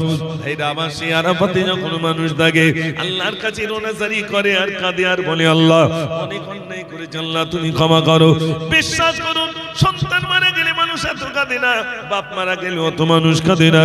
মানুষ এত ক্রন্দন করে নিজের গুনাহের জন্য, আরাফাতের জমিনে দাঁড়িয়ে দাঁড়িয়ে কাঁদে, হাত প্রসারিত করে কাঁদে, আল্লাহর কাছে রোনাজারি করে। ভাইরা আমার, পৃথিবীর যত মানুষ তার নিজ নিজ ভাষায় কাঁদে, আল্লাহর কাছে রোনাজারি করে। আল্লাহ রাব্বুল আলামিন সেই সময় ফেরেশতাদেরকে সম্বোধন করে বলেন, আমার ফেরেশতারা তোমরা সাক্ষী থাকো, তোমরা সাক্ষী থাকো, ওই সমস্ত বান্দা বান্দীদের জীবনের ত্রুটিগুলো আমি রব্বুল আলামিন ক্ষমা করে দিলাম। জোরে হবে না? তো আরাফাতে গিয়ে কাঁদছে, আমরা গরিব মানুষ, আমরা কোথায় গিয়ে কাঁদবো? আপনি আল্লাহর ঘরে গিয়ে কাঁদুন, দুটো হাত তুলে খালেস দিলে কাঁদুন, আল্লাহ ক্ষমা করে দেবে। যিনি অন্যায় করেছি দুনিয়ার কেউ না জানলেও জানেন কে? আল্লাহ জানে, আল্লাহ জানে। আত-তাইবুন আল-আবিদুন, তওবাকারী ইবাদত করতে ওয়ালা, বেশি বেশি করে তওবা করা, আল্লাহর কাছে রোনাজারি করার বলা, রব্বুল আলামিন আল্লাহ আর জীবনেও মন অন্যায় করব না, আল্লাহ তুমি ক্ষমা করে দাও, আল্লাহ তুমি ক্ষমা করে দাও। আল্লাহ রব্বুল আলামিন ক্ষমা করে দেবেন। আল্লাহ রব্বুল আলামিন বলবেন, আমার বান্দা শোনো, তুমি অন্যায় করেছো, আমার কাছে ক্ষমা চাও। বান্দা বলে, আল্লাহ আমি কেমন করে ক্ষমা চাইবো? আল্লাহ বলে, বান্দা অন্যায় করেছো, তাহলে এক কাজ করো, তুমি চোখে পানি নিয়ে এসো। বান্দা বলে, আল্লাহ কেমন করে চোখে পানি আনলো? আল্লাহ আমার চোখে তো পানি আসে না। আমার আল্লাহ বলে, বান্দারে কাঁদতে যদি না পারিস, চোখের কোন একটুখানি মাছির মাথা পরিমাণ পানি নিয়ে আয়, আমি আল্লাহ ওই বাগানায় তোর জীবনে ত্রুটিগুলো আমি রব্বুল আলামিন ক্ষমা করে দেব। আল্লাহ ক্ষমা করে দেবে। দরুদ শরীফ পড়েন, আল্লাহুম্মা সাল্লি আলা, সবাই পড়ে, মাওলানা মুহাম্মদ ওয়া আলা আলি সাইয়্যিদিনা। মদিনার মাটি যদি পাই রাসূলুল্লাহ, সুরমা করে দেব বারবার।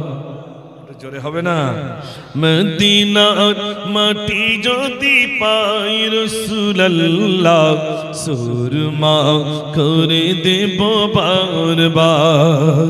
যদি যেতে নাহি পাই সোনার ওই মদিনায়, দিও দেখা স্বপ্নে ও গো রাসূলুল্লাহ, সুরমা করে দেব বারবার। মদিনার মাটি যদি পাই রাসূলুল্লাহ, সুরমা করে দেব বারবার। আল্লাহুম্মা সাল্লি আলা, সবাই পড়ে, মাওলানা মুহাম্মদ ওয়া আলা আলি সাইয়্যিদিনা। ভাইরা, আলোচনা রাখছিলাম, আল্লাহ পাক ক্ষমা করে দেবে। তাই তো নাকি ভাই? আল্লাহর কাছে চাইতে হবে, গভীর রাতে কাঁদুন। যত অন্যায় করেছে দুনিয়ার কেউ আমাকে ক্ষমা করবে না, ক্ষমা করনে ওয়ালা কে? আল্লাহ। ও সোনার ভাই আমার, এই জন্য আল্লাহ পাক কোরআনে বলেন আত্তাইবুনাল আবিদুনাল হামিদুন। আল্লাহ পাক বলছেন আত্তাইবুনাল আবিদুন, তওবাকারী, ইবাদত করনে ওয়ালা, বেশি বেশি করে তওবা করা, আল্লাহর কাছে খালেস দিলে তওবা করা। আল্লাহ রাব্বুল আলামিন বলে বান্দা তুমি তওবা করো, আমি আল্লাহ ক্ষমা করে দেব। ও সোনার ভাইরা, আজ আমরা এখানে জানানো হয়েছি, বিশ্বাস করুন আল্লাহ রাব্বুল আলামিন বান্দাকে ক্ষমা করে দেবেন। যত বড় অন্যায় করেন না কেন আল্লাহ পাক বলছেন বান্দা আমি ক্ষমা করে দেব। ও সোনার ভাইরা, আল্লাহর দয়া, আল্লাহর করুণা যদি কোনো বান্দার প্রতি হয়ে যায়, কোনো বান্দির প্রতি আল্লাহর করুণা এসে যায়, বিশ্বাস করুন আল্লাহ রাব্বুল আলামিনের দয়া করুণায় আল্লাহ পাক ক্ষমা করে দেবেন। সেই বিশ্বাস আমাদেরকে রাখা লাগবে। আল্লাহ রাব্বুল আলামিন বলেন লা তাকনাতু মির রাহমাতিল্লাহ, বান্দা নিরাশ না, আমার কাছে চা, আমি আল্লাহ ক্ষমা করে দেব। গভীর রজনীতে আল্লাহর কাছে কাঁদুন, তাহাজ্জুদের নামাজ পড়ে কাঁদুন। ভাইরা আমার, আল্লাহর কাছে রোনাজারি করুন। মাতা আপনি সিজদায় কি কাঁদেন? নিজের গুনাহের জন্য কাঁদেন। আল্লাহ রাব্বুল আলামিন সেদিন ফেরেশতাদেরকে সম্বোধন করে বলবেন, আমার ফেরেশতারা দেখো দেখো আমার বান্দা গভীর রজনীতে কেমন করে আমার কাছে ক্রন্দন করে। ওরে আমার ফেরেশতারে, তোমরা সাক্ষী থাকো, ওই সমস্ত বান্দা বান্দীদিকে জীবনের ত্রুটি হলো আমি রব্বুল আলামিন ক্ষমা করে দিলাম। জোরে হবে না? আল্লাহ পাক ক্ষমা করে দেবেন, আল্লাহ পাক ক্ষমা করে দেবেন। এই জন্য আমার ভাইরা, এখানে যত আমরা ভাইরা রয়েছি, আজ থেকে নিয়ত করুন নামাজ আদায় করবো, নামাজ আদায় করবো। নামাজ ছাড়া মুক্তি নয়, নামাজ ছাড়া মুক্তি নাই। ও সোনার ভাইরা আমার, আমি মুসাফফর আপনাদের কাছে এলাম। বছরে একবার জলসা করবো, বছরে একবার মিলাদ করবো। প্রতিদিন মুয়াজ্জিন সাহেব 5 বার করে মিলাদ করেন। হাইয়া আলাস সালাহ, হাইয়া আলাস সালাহ, এসো নামাজের দিকে, এসো নামাজের দিকে। হাইয়া আলাল ফালাহ, এসো কামিয়াবির দিকে, এসো কামিয়াবির দিকে, সফলতার দিকে। ভোরবেলা বলেন আসসালাতু খায়রুম মিনান নাওম, ঘুম থেকে নামাজ উত্তম, ঘুম থেকে নামাজ উত্তম। আল্লাহু আকবার, আল্লাহু আকবার, আল্লাহ মহান, আল্লাহ বড়, লা ইলাহা ইল্লাল্লাহ, নেই কোনো মাবুদ আল্লাহ ছাড়া। ও সোনার ভাইরা, আমরা এখানে জানাচ্ছি, বিশ্বাস করুন আমাদের বাড়িতে যদি 4 জন সদস্য থাকে, ওই চাচা চাচি ছাড়া কেউ নামাজ পড়ে কি বলে মনে হয়? জোরে বলেন। চাচা চাচি মসজিদ মুখ হচ্ছে, মসজিদ মুখবর্তী নামাজ পড়ছে, আর যারা আছে কেউ নামাজ পড়ছে বলে মনে সে শুক্রবারের, তাছাড়া বাড়িতে কেউ নামাজ পড়ছে না। জি, তাও ভাই ঠিক বলেছে। তারপর সব ব্যাগ গিয়া, আর আল্লাহ হুজুর লিখেছেন যদি কেউ আখিরি যখন নামাজ না পড়ে, বছরে কত টাকা নামাজ তার জীবনে ছেড়ে যাবে? একবার ভেবেছেন? 52 ওয়াক্ত নামাজ আপনার জীবন থেকে চলে গেল। 1 ওয়াক্ত নামাজ যদি কেউ ইচ্ছাকৃত ছাড়ে, 80 হোক বা জাহান্নামে পড়া লাগবে। কত হোক বা 1 হোক বার হিসাবটা দেই, 80 হোক বার 1 হোক বার হিসাবটা দেই। 1 হোক বা সমান হলো 2,88,00,000 বছর হলো 1 হোক বা, তাহলে 80 হোক বা জাহান্নামে পড়া লাগবে। ও সোনার ভাইরা আমার, 80 হোক বা জাহান্নামে পড়া লাগবে। 1 ওয়াক্ত নামাজ যদি কোনো মানুষ ইচ্ছাকৃত ছেড়ে দেয়, 80 হোক বা জাহান্নামে পড়া লাগবে। 1 হোক বা সমান 2,88,00,000 বছর হলো 1 হোক বা। ও সোনার ভাইরা, তাহলে এবার বলুন কত কোটি কোটি বছর আমাকে জাহান্নামে পড়া লাগবে? ও সোনার ভাইরে জন্য বলবো, হোশিয়ার হুজুর তানার ভাইরা আমার তানার কিতাবের ভিতরে, তাসাউফ তত্ত্বের ভিতরে লিখেছেন, মানুষ যখন ইন্তেকাল হয়ে যায়, ভাইরা আমার ইন্তেকালের কিছু মুহূর্তে বোঝা যাবে কানপটিটা চেপে যাবে, গলার ভিতরে খড়খড়ানি আওয়াজ এসে যাবে, চোখের উপরে খোলাটে পর্দা এসে যাবে। তখন বুঝতে হবে আর হবে না, হবে না, হবে না। ওই মানুষটার মৃত্যুর সময় এসে যাচ্ছে। কেন কেন? তার কানপটিটা চেপে যাবে, গলার ভিতরে খড়খড়ানি আওয়াজ আসবে, চোখের উপরে খোলাটে পর্দা এসে যাবে। তখন বুঝতে হবে আর হবে না, হবে না। কেমন করে মুমিন বুঝতে পারবে? বসে কিতাবের ভিতরে লিখেছেন মুমিন কেমন করে চিনবে। মুমিনের চিহ্ন হলো ইন্তেকালের পরে তার কপাল থেকে তার চাওয়াল থেকে খাম খাম হবে আর নাকের মাথাটা হালকা ডান দিকে বেঁকে যাবে। তখন বুঝতে হবে ইনি হলেন প্রকৃত মুমিন। জোরে বলেন। মুমিনের চিহ্ন ইন্তেকালের পরে এখান থেকে খাম খাম হবে। আল্লাহ যেন আমাদের মুমিন হালতে মৃত্যু নসিব করেন, বলুন আমিন।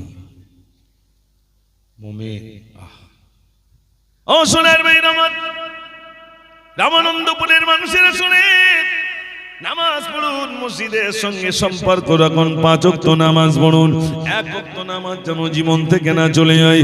ও সোনার ভাইরা আমার, 1 ওয়াক্ত নামাজ যেন না চলে যায়। তাকবীরুল শহীদ নামাজ আদায় করুন। তাকবীরুল শহীদ যদি নামাজ আদায় করতে পারেন, আল্লাহ পাক কবরের আযাব টানার জন্য ক্ষমা করে দেবেন। ভাইরা আমার, নামাজের ভিতরেই রয়েছে সফলতা, নামাজের ভিতরে রয়েছে মুক্তি, নামাজের ভিতরে রয়েছে শান্তি। আজ আমাদের ভিতরে বেনামাজির ভাগ বেড়েছে না কমেছে? জোরে বলেন। বেনামাজির ভাগ বেড়েছে, নামাজি নাই। ও ভাইরা আমার, এবার বলুন, প্রতি বছরে মিলাদ দেব, বিরাট আয়োজন করব, অথচ মসজিদে নামাজ পড়বো না। বলুন, মিলাদ দোয়া কি ফরজ না সুন্নত নামাজি? বলেন, মিলাদ দোয়া ফরজ না সুন্নত নামাজি? নফল। ঈদ দিলে সওয়াব, না দিলে জোরে বলে কোনো গুনাহ নেই। এটা একটা শিক্ষা। দাদা হুজুর কিবলা এই যে ইন্তজাম করেছেন, এই যে সুন্দর মাহফিল করেছেন, মানুষকে শিখবার জন্য। এটা একটা স্কুল বলা যায়, এটা একটা পাঠশালা বলা যায়, এটা একটা কলেজ বলা যায়, এটা একটা ইউনিভার্সিটি, এটা একটা মাদ্রাসা। এই যদি করে আলহামদুলিল্লাহ, না করলে কোনো গুনাহ নেই। কিন্তু মসজিদে যদি নামাজ না পড়ে, জোরে বলে গুনাহ হবে। ও ভাইরা আমার, বিশ্বাস করুন, গুনাহ হবে। মসজিদের সঙ্গে সম্পর্ক রাখতে বললাম না, আমরা কেমন মুসলমান? 5 ওয়াক্ত নামাজ মসজিদের সঙ্গে আদায় করব, নিয়ত করুন। 5 ওয়াক্ত নামাজ মসজিদে যাব, জামাতে শহীদ আদায় করব। হযরত ওমর ফারুক রাদিয়াল্লাহু তাআলা বলেন, আমার ইচ্ছা হয় ওই ঘরগুলো আমি জানিয়ে দিই, আমার ইচ্ছা হয় ওই ঘরগুলো আমি জানিয়ে দিই, কিন্তু আমি পারি না। কারণে ওই ঘরে ছোট্ট ছোট্ট মাসুম বাচ্চা রয়েছে বলে আমি ইজাজত দিই না, অনুমতি দিই না ঘরগুলো জ্বালাতে। নইলে আমি অনুমতি দিয়ে দিতাম, যারা আযান দিলে মসজিদে আসে না তাদের ঘরগুলো আমি বলতাম জ্বালিয়ে দাও, পুড়িয়ে দাও, যারা আযান শুনে মসজিদে আসে না। নামাজে কত তাগিদ দিয়েছে, নামাজে কত তাগিদ দিয়েছেন। নবীজি চলে যাচ্ছেন দুনিয়া থেকে, চলে যাওয়ার সময় কি বলে গেছেন? সালাত সালাত সালাত, আকিমুস সালাত, নামাজ নামাজ নামাজ। একটু জোরে বলুন না সুবহানাল্লাহ। সেই নামাজ আমাদের ভিতরে নাই।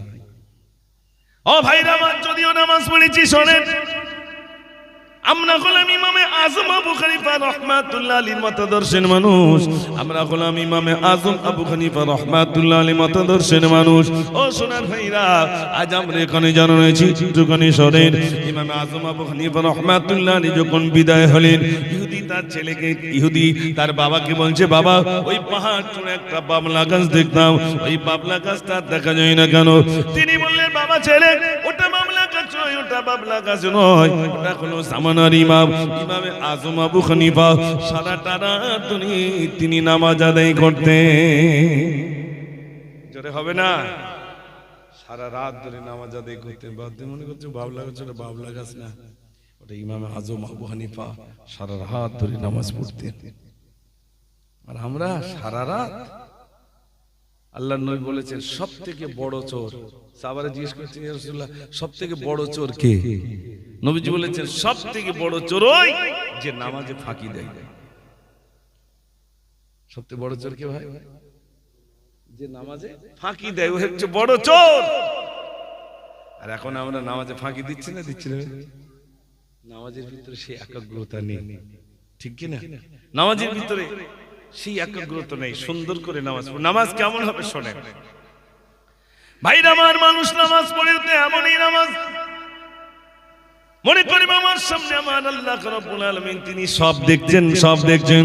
নামাজ তো এমনও হবে এই নামাজটা হয়তো আমার জীবনের শেষ নামাজ হয়ে যাবে, এশার নামাজটা আমি সুন্দর করে পড়বো, না জানি আবার ফজর পর্যন্ত জাগতে পারবো কিনা, ফজরে আবার আল্লাহ আমাকে ডেকে দেবেন কিনা, এটাই হয়তো আমার জীবনের শেষ নামাজ হয়ে যেতে পারে।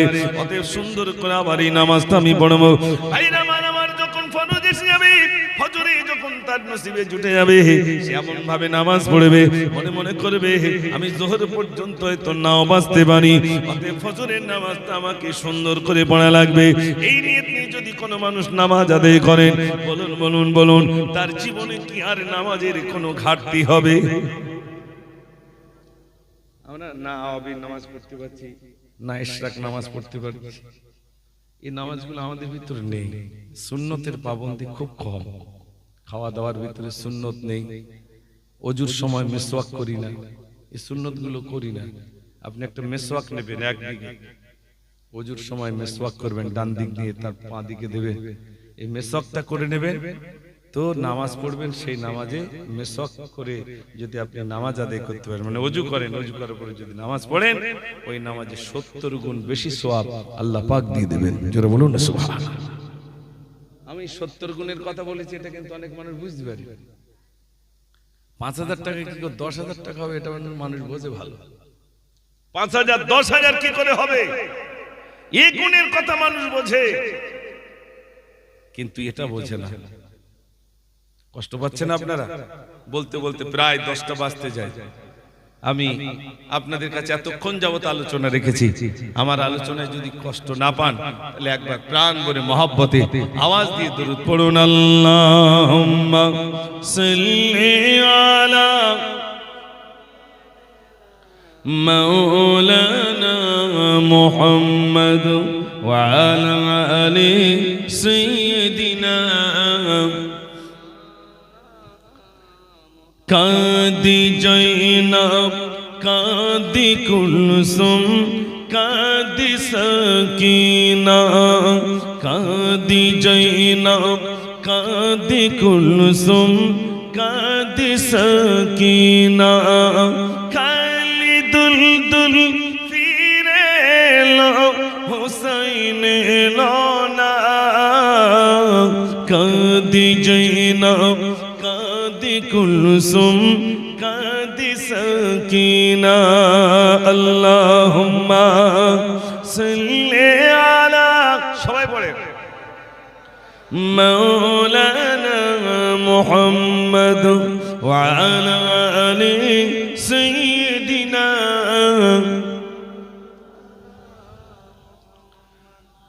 একদিন তোমারি নাম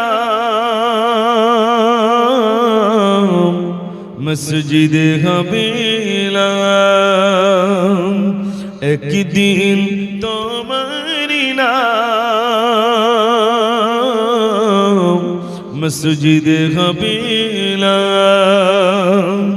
তৈরি থেকো, তৈরি রেখো সুন্নতি আমল ইমান, একদিন তোমারি নাম মসজিদে হবিলাম। আল্লাহুম্মা সাল্লি আলা, সবাই পড়ে, মাওলানা মুহাম্মদ ওয়া আলা আলি সাইয়্যিদিনা সাল্লাল্লাহু আলাইহি ওয়াসাল্লাম। আমার ভাইরা, আমাদেরকে এই জীবনে একটু ভাবুক হতে হবে, চিন্তা করতে হবে যে আল্লাহ পাক আমাকে প্রেরণ করেছেন, আল্লাহ আবার ডাকবেন, আমাকে তো চলে যেতে হবে, তার জন্য একটু প্রস্তুতি নেওয়া। আমরা কি প্রস্তুতি নিতে পেরেছি? ছোট্ট একটা দৃষ্টান্ত দিলে বুঝবেন। এখন তো ইলেকশন চলছে, এখন যদি এরকম হয় যে আমাদের দেশে যিনি প্রধানমন্ত্রী হবেন 5 বছর প্রধানমন্ত্রিত্ব করতে পারবেন, তারপরে সুদূর জঙ্গলে গিয়ে ওই আফ্রিকার জঙ্গলে ফেলে দেবো, কেউ আর দেশে প্রধানমন্ত্রী হবে বলে মনে হয়? হ্যাঁ না বলে, কেন বলুন তো? জানে জঙ্গলে ফেলে দেবে, ও বাঘে খেয়ে ফেলবে, ও আর প্রধানমন্ত্রী হব না। কিন্তু প্রধানমন্ত্রী তো হতেই হবে, সেই দেশে দুটো সাদা বর্ণের মানে পরিষ্কার মানুষ আসছে। তো বলছি এদেশে কোনো প্রধানমন্ত্রী নেই? বলছে না। বলছে আমরা যদি প্রধানমন্ত্রী হইতো করবে? বলে কোনো অসুবিধা নেই, কিন্তু 5 বছর পরে কিন্তু আফ্রিকার জঙ্গলে ফেলবে। বলে অসুবিধা নেই। 5 বছরের জন্য প্রধানমন্ত্রী পদে মানে তানাকে নাম লেখানো হলো, অর্থাৎ তানাকে প্রধানমন্ত্রী পদে বসানো হলো। যিনি শপথ নিয়েছেন যেদিনে, সেদিনেই এবার শিষ্যদেরকে ডাকছেন, শিষ্যরা চলে এসো। সৈন্যদেরকে ডাকলেন, চলো আফ্রিকার জঙ্গলে তো আমাকে ফেলবে, চলো কুরুল নাও, দা নাও, জঙ্গলের গাছ কাটবো। বিরাট বিরাট কুরুল ধারালো অস্ত্র নিয়ে জঙ্গলে যাচ্ছে, হাজার হাজার সৈন্য নিয়ে জঙ্গলের গাছ কাটতে শুরু করলো। বলুন তো, গাছ যখন কাটা শুরু করবে, হিংস্র জন্তু জানোয়ারেরা কি আর থাকবে না পালাবে? গাছ কাটলে তো অলরেডি পালাতে শুরু করবে, আরেকদিক পালায়। ভাইরা আমার, 5 বছরের ভিতরে 4 বছরে গোটা জঙ্গল সাফ হয়ে গেল। 4 বছরের ভিতরে গোটা জঙ্গল সাফ হয়ে গেল। থাকলো আর এক বছর। এরপরে বলছে যাও ইট নিয়ে এসো, বালি নিয়ে এসো, পাথর নিয়ে এসো। জঙ্গলের মাঝখানে বিরাট বড় একটা বিল্ডিং বানানো হয়ে গেল। আর মাত্র 5 দিন বাকি রইল।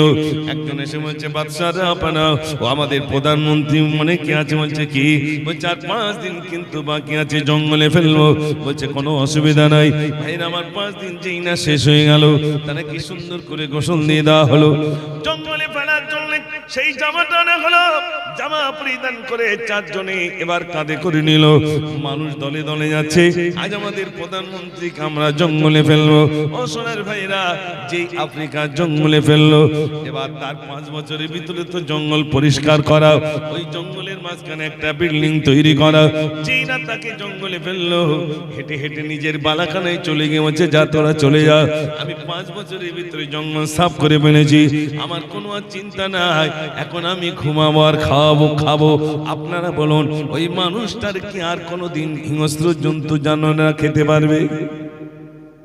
বলেন কেন বলেন তো? 5 বছরে কি করে ফেলেছে?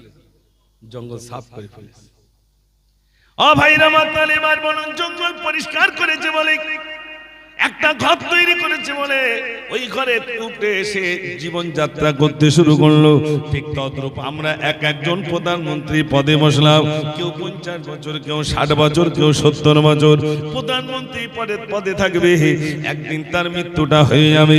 ভাইরা আমার, গোসল দিয়ে দেবে, কাপড়ের কাপড় পরানো হবে। এবার কবর নামক জঙ্গলে গিয়ে ফেলবে। এখন বলুন, 50 বছর সময় পেলাম, 60 বছর সময় পেলাম, 70 বছর সময় পেলাম। এখন বলুন আমাদের কবর নামক জঙ্গল কি সাফ হয়েছে, না কবর নামক জঙ্গলটা আবার জঙ্গলে রূপান্তরিত হয়েছে? কোনটা হয়েছে বলুন? জঙ্গল সাফ করতে পারছি বলে মনে হয় গাছ লাগিয়ে যাচ্ছে, তাহলে জঙ্গল বাড়ছে। আমাদের জঙ্গল কি হচ্ছে ভাই? বেড়ে যাচ্ছে, জঙ্গল কমছে না। তাহলে আমাদের শুধু লেজানি অপেক্ষা, শুধু নিয়ে যাওয়া অপেক্ষা। যারা জঙ্গল সাফ করেছেন, বিল্ডিং তৈরি করেছেন, যেই তানাকে ফেলবে, সোজা হেঁটে জঙ্গল ওই নিজের তৈরি করা বালাখানায় উঠে যাবে। একটু জোরে বলুন না সুবহানাল্লাহ। কোনো তার চিন্তাই থাকবে না, কোনো চিন্তাই থাকবে না। ও আমার বাবাজিরা, ভাইরা, এই জন্য আপনাদের কাছে বলে যাই, কবর নামক জঙ্গল যদি সাফ করতে পারি, তাহলে আমি আপনি কামিয়াবি। আর কবর নামক জঙ্গল যদি পরিষ্কার না করতে পারি, ও সোনার ভাইরা, বিশ্বাস করুন, এই 50 বছর, 60 বছর, 70 বছর আল্লাহ পাক আমাকে আপনাকে সময় দিলেন, আর আমরা ফিরে পাবো না। ও সোনার ভাইরা, শুনে নেন ভাইরা আমার, সব থেকে দুঃখের সময় কিয়ামতের দিন, মুসিবতের দিনে আল্লাহ পাক সেদিন বলবেন, নামাজিরা তোমরা নামাজিদের কাতার দাঁড়িয়ে যাও, নামাজিরা তোমরা আলাদা হয়ে যাও, বেনামাজিরা আলাদা হয়ে যাও। ও সোনার ভাইরা, নামাজিদের আল্লাহ বলবেন তোমরা আলাদা হয়ে যাও।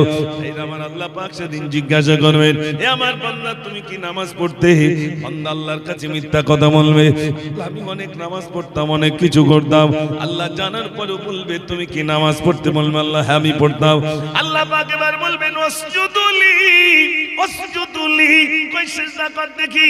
আর বান্দা সিজদা করতে পারবে না। ও সোনার ভাইরা আমার, আল্লাহ সেদিন বলবেন বান্দা ওয়াসজুদুলি, কই কই সেজদা করে দেখা বান্দা দেখাতে পারবে না। ও ভাইরা আমার বলুন বলুন, আমার যদি মাজা ভাঙা অভ্যাস না থাকে, আপনার যদি এখন বলেন ভাই মাজা ভাঙা আমি কি পারবো? পারবো ভাই? আল্লাহ সেদিন বললেন ওয়াসজুদুলি, কই সেজদা করে দেখা, বান্দা পারবে না। বান্দা সেদিন পারবে না, কোমর কাট হয়ে থাকবে, বান্দা পারবে না। ভাইরা আমার আল্লাহর কাছে সেদিন মিথ্যা কথা বলবে, জাহান্নামীরা জাহান্নামী হয়ে যাবে, জাহান্নামের গর্জন শুনতে পাবে, দাউ দাউ করে জাহান্নামের সেই গর্জন শুনতে পাবে।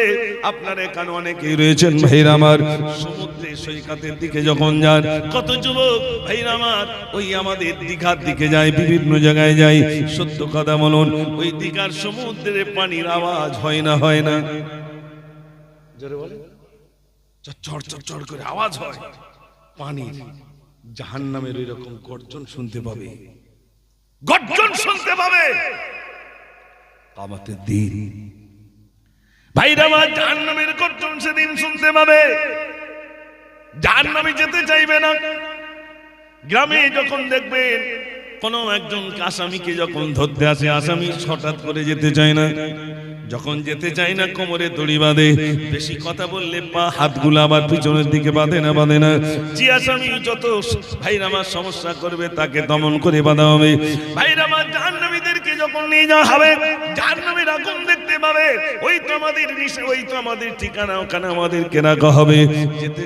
যেতে চাইবে না, শিকল দিয়ে টেনে টেনে টেনে টেনে জাহান্নামের দরজার সামনে নিয়ে যাবে, বিরাট গেটের সামনে নিয়ে যাওয়া হবে। জাহান্নামের দারোয়ান জিজ্ঞাসা করবেন, দাঁড়াও তোমরা, দাঁড়াও তোমরা কোন নবীর উম্মত উম্মতি বলো। ও সোনার মেয়েরা, সেদিন জাহান্নামের দারোয়ানকে জিজ্ঞাসা করবে, জাহান্নামের দারোয়ান জিজ্ঞাসা করবেন তোমরা কোন নবীর উম্মত উম্মতি বলো। সেদিন বলবে আমরা বিশ্ব নবী সাল্লাল্লাহু আলাইহি সাল্লামের উম্মত উম্মতি। জাহান্নামের দারোয়ান আফসোস করে বলবে, আরে তোমরা বিশ্ব নবীর উম্মত উম্মতি হয়েছো, তারপরে জাহান্নামে কেমন করে এসেছো বলো। এই নবীর উম্মত হওয়ার সৌভাগ্য অর্জন করেছো, যে নবীর উম্মত হওয়ার জন্য নবীগণ পর্যন্ত কেঁদেছেন, সেই নবীর উম্মত হওয়ার সৌভাগ্য অর্জন করেছো, তারপরে জাহান্নামে কেমন করে এসেছো বলো। জাহান্নামের দারোয়ান পর্যন্ত আফসোস করবে। ভাইরা, এই জন্য আসুন ফিরে আসি। যে পথে চলছি ওই পথে আমি আমার গন্তব্যস্থানে পৌঁছাতে পারবো না, আমাকে ওই জোয়ারে ভাসতে হবে, যে জোয়ারে ভাসলে আমি আমার গন্তব্যস্থানে পৌঁছাতে পারবো। সেই জোয়ারে আল্লাহ পাক যেন ভাষার তৌফিক দেন, বলুন আমিন। সবথেকে বড় জিনিস, আমরা এমন তরিকার উপরে রয়েছি, আমরা এমন মাযহাবের উপরে রয়েছি, সেটা হলো ইমাম আজম আবু হানিফা রাহমাতুল্লাহ আলাইহির মাযহাবের অনুসারী আমরা। একটু জোরে বলুন না সুবহানাল্লাহ। আমরা শেষ নবীর উম্মত হওয়ার সৌভাগ্য আল্লাহ আমাদের নসিবে দিয়েছেন। ভাইরা, এত কিছু পাওয়ার পরেও যদি টেনে টেনে সেদিন জাহান্নামে নিয়ে যায়, সব বরবাদ হয়ে যাবে। ও ভাইরা আমার, আমি মুসাফফর, আমাকেও ছাড়া হবে না, এরকম ভাববেন না। উপরে উঠে বক্তব্য রাখছে, বলে আল্লাহ পাক ওকে ছেড়ে দিবে। আল্লাহ তো এমনটি নয়, ওরা মিলাদ দিয়েছিল বলে ওকে ছেড়ে দেবে, পরিষ্কার দেখতে বলে ওকে আল্লাহ ছেড়ে দেবে, ওর বাপ অনেক টাকার মালিক ছিল বলে ওকে আল্লাহ ছেড়ে দেবে। আল্লাহ তো এমনটা নয়। আল্লাহ রাব্বুল আলামিন, ও সোনার ভাইরা শোনেন, কোরআন পাকের ভিতরে যখন এই আয়াতে কারিমা নাযিল হলো, ওয়াকুদুহান নাস ওয়াল হিজারা, জাহান্নামের জ্বালানি হবে মানুষ আর পাথর। যেই আয়াতে কারিমা নাযিল হয়েছে, ভাইরা মনে একটা পাথর খনন করে, নবীজি রাস্তা দিয়ে যান, পাথর খনন করে। নবীজি পাথরকে বলেন, পাথর কিসের জন্য তুমি খনন করো?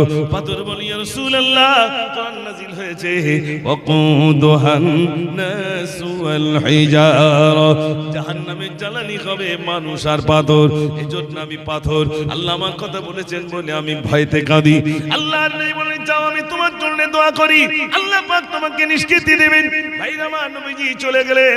আমার কিছুক্ষণ পরে যখন রাস্তা দিয়ে ফিরেছেন, দেখছেন ওই পাথর খনন করে। এ পাথর, তুমি কিসের জন্য কাঁদো? তুমি তো এতক্ষণ কাঁদছিলে, তোমার জন্য দোয়া করলাম, আল্লাহ পাক তো তোমাকে নিষ্কৃতি দিয়েছেন। পাথর বলছি, যে আল্লাহ আমাকে জাহান্নাম থেকে নিষ্কৃতি দিয়েছে, সেই আল্লাহর শুকরিয়া আদায় করতে করতে আমি পাথর কাঁদি। আগে কাঁদছিলাম জাহান্নামের ভয়তে, এখন কাঁদছি যে আল্লাহ আমাকে ক্ষমা করে দিয়েছেন, সেই আল্লাহ শুকরিয়া আদায় করতে করতে কাঁদি। একটু জোরে বলুন না সুবহানাল্লাহ। ভাইরা কোথায় গেল? অনেকক্ষণ তো হয়ে গেল, বক্তা নিয়ে আসতে হলে। দুরূদ শরীফ পড়েন, আল্লাহুম্মা সাল্লি আলা, সবাই পড়েন, মাওলানা মুহাম্মদ ওয়া আলা আলি সাইয়্যিদিনা।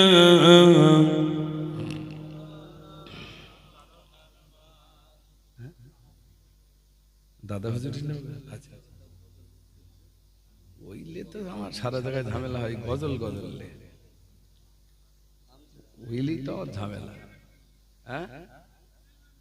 হ্যাঁ বলবো বলবো, এতক্ষণ আলোচনা রেখেছি, এবার দু চারটে গজল বলবো ইনশাল্লাহ। কারণ একটা পাঠ থাকে তো, আর বক্তব্যটা করে নিলাম, 10 মিনিট গজল বললাম, মিটে গেল, তাহলে আর কোনো ঝামেলা হলো না। লিভে যাওয়ার আগে দু চারটে গজল বললাম, আর উঠেই যদি শুরু করি তাহলে কাল দিয়েছে দেখ, সে শুধু গজল চালাচ্ছে, সব দিক জ্বালা। ওই জন্যে সমস্যা খুব আশেপাশে। আসলে তো আমি আসি না, আমি কি বলি না বলি। এখানে ধর মনে করুন কোথাও আবার গজলের প্রোগ্রাম দেয়, কোথায় জলসা, তো যেখানে যেমন সেখানে সেরকম ভাবে বলতে হয়। তো আপনাদের এখানে এসেছি আলহামদুলিল্লাহ, আল্লাহ পাক এনেছেন। আমার আলোচনায় কি ব্যথা পেয়েছেন? একটু জোরে কথা বলে আলহামদুলিল্লাহ। যদি ভালো লাগে আলোচনা, তাহলে একবার তাকবীর ধ্বনি সবাই মিলে জোরে দেন দেখি, নারে তাকবীর। মাশাআল্লাহ, আরেকটু জোরে দেন, নারে তাকবীর। আল্লাহ আপনাদের ভালো রাখুক, সুখে রাখুক। শোনেন, আমি গজল বলার আগে বলি, ছোটবেলা থেকেই বলতাম, ওই মেশিনের পাইপে শুরু করেছিলাম বলা। আল্লাহ বললেন, আমার আব্বা বললেন মাদ্রাসায় দিতে হবে। তো মেশিনের পাইপে, ওই মানে যে পাইপে পুকুরতে পানি তোলে আর কি, আমাদের মেশিন ছিল তো সেই সময়, তো ওই পাইপে আমি গজল বলতাম ছোটবেলায়। তো আব্বা বললেন মাদ্রাসায় দিতে হতো। সেই যে মাদ্রাসায় দিল, আর সেখান থেকে শুরু, আর এখনো পর্যন্ত বলতে হচ্ছে। আমি যে গজল লিখেছি বা বলেছি, আমার আলহামদুলিল্লাহ অনেক ওস্তাদ হুজুর তানারা আমাকে লিখতে বলেছেন, এইটা লেখো, ওইটা লেখো, এইভাবে লেখো, এইভাবে লেখো, এইভাবে বলো। অনেক ওস্তাদ আমার বিদায় হয়ে গেছেন, আল্লাহর জন্য তানাদের কবরটাকে নূরে ভরপুর করে দেন, সবাই বলুন আমিন। এখানে অনেকেই, এই যেমন দাদা হুজুর পীর কেবলা রহমাতুল্লাহ আলাইহির শানে একটা গজল লিখেছি, ভাইরা বলছেন ওইটা একটু বলতে হবে। আর সেই পিছনে আমার ভাই রয়েছে, উনি কি নবী সুলাইমান, হ্যাঁ ওইটা শুনবেন ইনশাআল্লাহ। এই দুটো বলে আমি বিদায় হব। তার আগে একটাবার দুরূদ শরীফ পড়েন, আল্লাহুম্মা সাল্লি আলা, সবাই পড়েন, মাওলানা মুহাম্মদ ওয়া আলা আলি সাইয়্যিদিনা। প্রাণ ভরে পড়ুন, আল্লাহুম্মা সাল্লি আলা, সবাই পড়েন, মাওলানা মুহাম্মদ ওয়া আলা আলি সাইয়্যিদিনা। আমি লিখেছিলাম, দাদা হুজুর, দাদা হুজুর, তুমি দিলের আয়না, ফুরফুরার দিওয়ানা দিওয়ানা, দাদা পীরের দিওয়ানা, ফুরফুরার দিওয়ানা দিওয়ানা, দাদা পীরের দিওয়ানা। দাদা হুজুর, দাদা হুজুর, তুমি দিলের আয়না, ফুরফুরার দিওয়ানা দিওয়ানা, দাদা পীরের দিওয়ানা, ফুরফুরার দিওয়ানা দিওয়ানা, দাদা পীরের দিওয়ানা। তোমার তরিকায় আজো কত মানুষ পায় দিশা, মিটে যায় পীর প্রেমিকদের মনের তৃষা।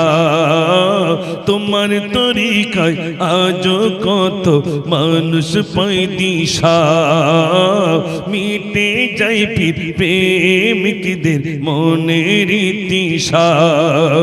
তোমারও জাতি, তোমারও জাতি তোমাতে পাই গো ময়রা সন্তনা ফুরফুরার দিওয়ানা দিওয়ানা দাদা পীরের দিওয়ানা ফুরফুরা দিওয়ানা দিওয়ানা দাদা পীরের দিওয়ানা দাদা হুজুর তুমি দিলে আয়না ফুরফুরার দিওয়ানা দিওয়ানা দাদা পীরের দিওয়ানা পাঁচ হুজুর আর পীর জাদাদের জানাই মোরা সালাম তোমাদের ওই প্রেমে মোরা লিখে যাই শত কালাম পাঁচ হুজুর আর পীর জাদাদের জানাই মোরা সালাম তোমাদের ওই প্রেমে মোরা লিখে যাই ওই কালাম ফুরফুরাকে আমরা কবু ভুলবো না ফুরফুরার দিওয়ানা দিওয়ানা দাদা পীরের দিওয়ানা ফুরফুরা দিওয়ানা দিওয়ানা দাদা পীরের দিওয়ানা নারে তাকবীর আওয়াজ হয়নি সবাই মিলে দেন নারে তাকবীর আমার অনেক আগের গজল ওই ভাই শুনেছেন তো ওইটা বলি ইনশাআল্লাহ শেষ করব যেহেতু আমার পরে অন্যান্য ওলামা হযরত আছেন আচ্ছা উনি আলোচনা রাখবেন আচ্ছা আমাদের মিজানুর রহমান সাহেব হযরত হাফেজ মাওলানা মিজানুর রহমান সাহেব আমাদের জনাব হযরত মাওলানা ইয়াকুব আলী সাহেব হুজুরের জামাই তিনি আসবেন ইনশাআল্লাহ আমার পরে তা আমি এই গজলটা অনেক ভাইরা শুনতে চেয়েছেন তো যেহেতু অনেক দিন পরে বলতে আমি আপনাদের এইখানটা মানে নতুন এসেছি তো আশেপাশে হয়তো এসেছি এখানটা নতুন আর কখন কোনটা আমার তো এলাকায় দুবার আসা হয়ে গেছে তো অনেক আগে মনে এসেছি আমাদের এই পোল্ট্রির ঘরে একবার এসেছিলাম যাই হোক তো সেই সময় এসেছিলাম রাস্তাঘাট এখন উন্নত হয়েছে ওই জন্য চেনাও যায় না তো আসুন আলহামদুলিল্লাহ আমি লিখেছিলাম নবী সুলাইমান আলাইহিস সালাতু ওয়াস সালাম আল্লাহর কাছে বলছেন আল্লাহ তুমি তোমার এত টাকা দিয়েছো তো তোমার সৃষ্টি জীবদেরকে একটু নিমন্ত্রণ করে খেতে দেবো আল্লাহ বলছে পারবে না তার নবী সুলাইমান বারবার আল্লাহর কাছে বলছেন ও গো আল্লাহ আহাদ আমি তুলি দুটি হাত তোমার সৃষ্টির দেব দুটি ভাগ কবুল করো খোদা মোর মোনাজাত আমি সুলাইমান করব দাওয়াত ও গো আল্লাহ আহাদ আমি তুলি দুটি হাত তোমার সৃষ্টির দেব দুটি ভাগ আল্লাহ তোমার সৃষ্টির জীবদেরকে দুটো ভাত খেতে দেব আল্লাহ এবার কি বলছে শোনেন নবী সুলাইমানেরই কথা শুনে আল্লাহ বলেন ওরে সম্ভব নহে কেন আমার কত যে সৃষ্টি তোমার পড়ে না দৃষ্টি তোমার দাওয়াতে হবে ত্রুটি ওগো সুলাইমান করো না দাওয়াত সৃষ্টির কোলে ওরে আমি আহাদ ওগো আল্লাহ আহাদ আমি তুলি দুটি হাত তোমার সৃষ্টির দেব দুটি ভাগ আল্লাহ তোমার সৃষ্টির যদি ভাত দেব তো আল্লাহ এরকম যখন বললেন আল্লাহ তুই পারবে না নবী সুলাইমান বলছে আল্লাহ পারবো না 70টা উট শুধু সিন্ধুকের চাবি বয়ে নিয়ে যায় এত টাকা তুমি দিয়েছো আর তোমার সৃষ্টি জীবদেরকে একটু খেতে দিতে পারবো না আল্লাহ বলছে না পারবে না তো বারবার বলায় নবী সুলাইমান আল্লাহর কাছে বলছে আল্লাহ হয় দুপুর বেলা দাও না রাতের বেলা দাও একসাথে দাও আল্লাহ অনুমতি দিচ্ছেন শুনছেন তো আপনারা আল্লাহ অনুমতি দিচ্ছেন অনুমতি সুলাইমান তোমায় দিলাম খানা পাকাও তুমি যাবে মেহমান যাও কুটুম যাবে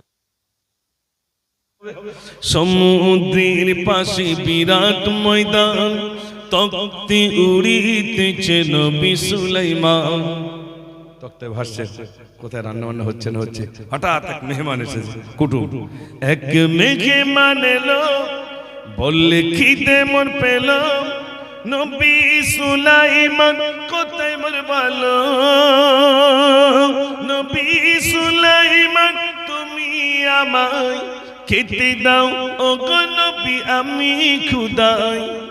ও নবী সুলাইমান খুব খিদে পেয়েছে, তাড়াতাড়ি খেতে দেন। নবী সুলাইমান বলছে বিনা দাওয়াতে আসুনি তো? তো বলছে না না, খোদার দেশে আমি এসেছি, দাওয়াত করেছ মোদের আমি শুনেছি, সবার আগে গো খেতে দাও আমায়, মৎস্য মেহমান বলছি তোমায়। কুটুমকে বলেন তো মাছ। নবী সুলাইমান বলছেন ও গো তাই যদি হয় খানা খাও ভাই, খানা খাই মৎস্য আর সীতা নাই, ও গো নবী আর খাদ্য কোথায়, খেয়ে ফেলিলাম আমি এক লোকমায়। একটু জোরে বলুন না সুবহানাল্লাহ। 6 মাসের রান্না একে গালে খেয়ে বলছে আর দেন। নবী সুলাইমান বলছে সর্বনাশ, 6 মাস ধরে রান্না করলাম আর এক কুটুম একে গালে খেয়ে বলছে আর দেন। নবী সুলাইমান কুটুমটাকে ডাকছে, কুটুম শোনো, আশা ছিল মনে খাবে গো সবাই, কেমনে খেলে মৎস্য বনিবে আমায়, ইচ্ছা ছিল সকলকে খেতে দেবো, তুমি একা কি করে খেয়েছো একটু বলবে? কুটুম তখন বলছে আমি এখনো ভুখা, তার মানে আমার পেটে এখনো খিদে আছে, আমি এখনো ভুখা, খেলাম 1 লোকমা, প্রতিদিন খোদা দেয় 3 লোকমা। একটু জোরে বলুন না সুবহানাল্লাহ। তুমি তো 1 লোকমা খেতে দিয়েছো, অমন খাদ্য আমার আল্লাহ প্রতিদিন 3 বার করে খেতে দেন। জোরে বলবেন না সুবহানাল্লাহ। তাহলে খেতে দেওয়ার মালিক কে? আল্লাহ। আল্লাহর কাছে চাইবেন।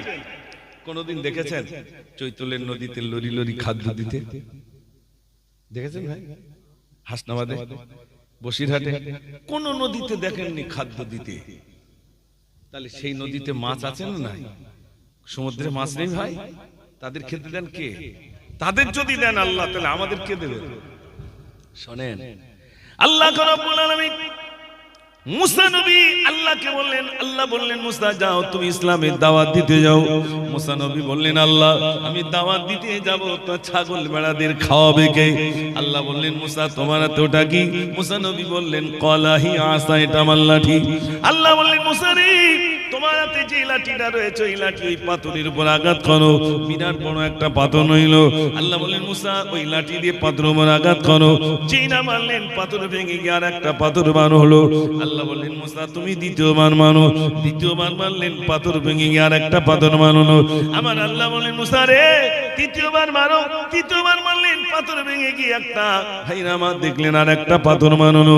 কিন্তু এই পাথরের উপরে একটা জীব ঘাস মুখে করে রেখেছে। আমার আল্লাহ বললেন মুসা রে 3 তবক পাথরের ভিতরে ওই জীবটাকে খেতে দেওয়ার মালিক কে? একটু জোরে বলুন না, জোরে হবে না সুবহানাল্লাহ। 3 তবক পাথরের ভিতরে ওই জীবটাকে মুসা নবীকে দেখিয়ে দিলেন আল্লাহ, দেখো ওর ভিতরে যে জীবটা আছে ওকে আমি খেতে দিই, আমি হলাম ইন্নাল্লাহা হুয়ার রাজ্জাকুল কুওয়াতিল মাতিন। আল্লাহ বলছেন আমি হলাম রুজি বন্টনকারী। জোরে বলুন না সুবহানাল্লাহ। যা চাইবেন তাহলে কার কাছে চাইবেন? আর আমরা ঘরের জন্য কার কাছে চাচ্ছি? জোরে বলেন। মেম্বারকে একটা ঘর দাও, একটা ঘর দাও। মেম্বারের কাছে কটা ঘর? আল্লাহ বলছেন আমার কাছে চাও, কি লাগবে বলো? কোনটা লাগবে? আমার ভান্ডারে কোনো ঘাটতি নাই, কোনো কমতি নাই, আমি আল্লাহ দিয়ে দেবো। একটু জোরে বলুন না সুবহানাল্লাহ। দুনিয়ার কারো কাছে চাইবেন না। কার কাছে চাইবেন? দুনিয়ার মানুষের কাছে চাওয়া আর ওই গাছের কাছে চাওয়া সমান হবে ভাই। দুনিয়ায় যদি কিছু চাইতে চান 2 হাত তুলে আল্লাহর কাছে বলেন আল্লাহ আমার এইটা ঘাটতি তুমি দিয়ে দাও, আল্লাহ আল্লাহ দিয়ে দেবে। যত মাদ্রাসাওয়ালা, যত মাদ্রাসা চলছে, প্রত্যেকটা মাদ্রাসাওয়ালা সূরা ইয়াসিন তেলাওয়াত করে 2টা হাত তুলে কার কাছে চাই ভাই? প্রত্যেকদিন আল্লাহর কাছে চায়, বলে আল্লাহ এই বাচ্চাগুলোর ব্যবস্থা তুমি করে দাও, আল্লাহ এদের রুজির ব্যবস্থা তুমি করে দাও। তা আল্লাহ কি আসমান থেকে ফেলে দেবে? না, এই বান্দাদের দ্বারাই আল্লাহ পুরা করে দেবে। একটু জোরে বলুন না সুবহানাল্লাহ। বান্দাদের দ্বারাই আল্লাহ পুরা করে দেবে। এই আমি তো দুটো মাদ্রাসা আল্লাহ চালাবার সুযোগ দিয়েছেন, একটা ছেলেদের একটা মেয়েদের। এ তো ভাই এসেছে, মাশাআল্লাহ, আসেন। দুটো মাদ্রাসা, একটা ছেলেদের একটা মেয়েদের। যাবেন, দেখে আসবেন। এমনি লোকে বললো কিছু জানে না, ও তো বলবে তার বাড়ি দুধ বেশি দেয়নি বলে সে তো বললো কিছু জান না। যে যখন দুই এলাই সে তো বেশি লেবেই।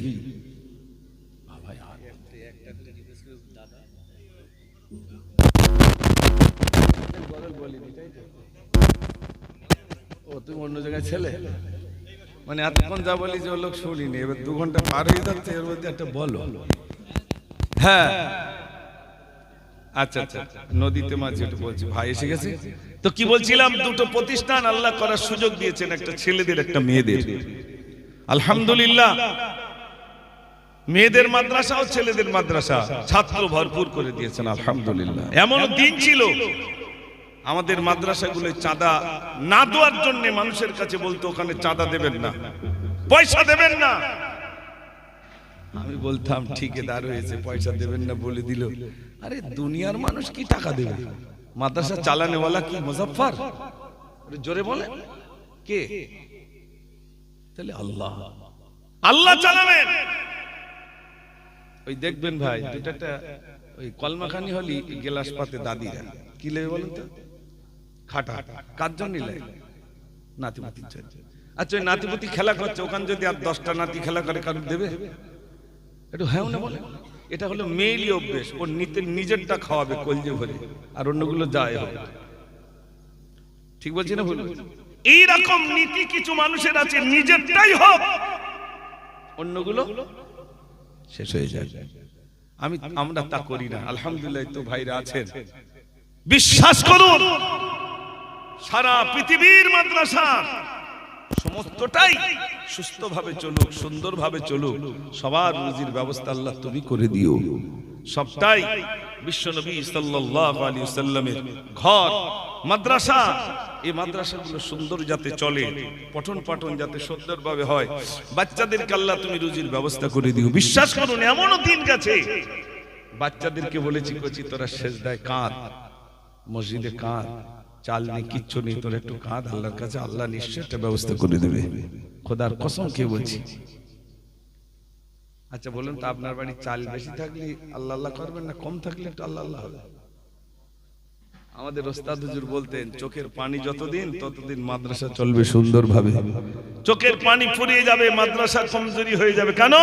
টাকা ওয়াগাত এসে গেলে তখন রবের কথা ভুলে যাবে, রবের কথা ভুলে যাবে, মাদ্রাসায় অভাব হবে, আল্লাহর কাছে বেশি চাইবে বান্দা, আল্লাহ তুমি ব্যবস্থা করে দাও, আল্লাহ তুমি ব্যবস্থা করে দাও, তুমি ব্যবস্থা করে দাও। চোখের পানি তত বেশি পড়বে না, পড়বে পড়বে। আল্লাহ যেন আমাদেরকে সুমতি দান করেন। চলে যাওয়ার আগে ভাই ছোট্ট একটু করে বলে বিদায় হবো। নদীতে মাঝি পাল তুলে যায়, আমরা সকলে আছি রোজায়, আজানের আওয়াজ শুনতে কি পাই, বেলা গেল রাত হলো কিনারা কোথায়, নদীতে মাঝি পাল তুলে যায়, নদীতে একা একা বসে ফিরব কবে আমি দেশে, নদীতে এমন হাওয়া হবে না আমার যাওয়া, পালতন খুঁজি চলো কিনারা কোথায়, গাছপালা যেতায় আছে রাগ বসে থাই, খোলা জল নেই কল রাতবো কোথায়, নদীতে মাঝি পাল তুলে যা। সংক্ষেপ করলাম, আল্লাহ যদি আবার কোনোদিন আনেন সেদিন আবার আপনাদের কাছে আলোচনা রাখবো। ভাই এটা বক্তাকে বসে রেখে যতটুকু বলেছি আল্লাহ শোনার বলার থেকে যেন বেশি বেশি আমল করার তৌফিক আমাদের নসিবে কবুল করেন, সবাই বলুন আমিন। সংক্ষেপ করলাম, ভাই এসেছেন, একবার তাকবীর দেন, নারে তাকবীর, সবাই মিলে দেন নারে তাকবীর, মাশাআল্লাহ সংক্ষেপ করলাম। আল্লাহ সোনার বলার থেকে যেন বেশি বেশি আমল করার তৌফিক আমাদের নসিবে কবুল করেন, সবাই বলুন আমিন। ওয়া আখিরু দাওয়ানা আলহামদুলিল্লাহি রাব্বিল আলামিন। প্রাণ ভরে দরুদ শরীফ আল্লাহুম্মা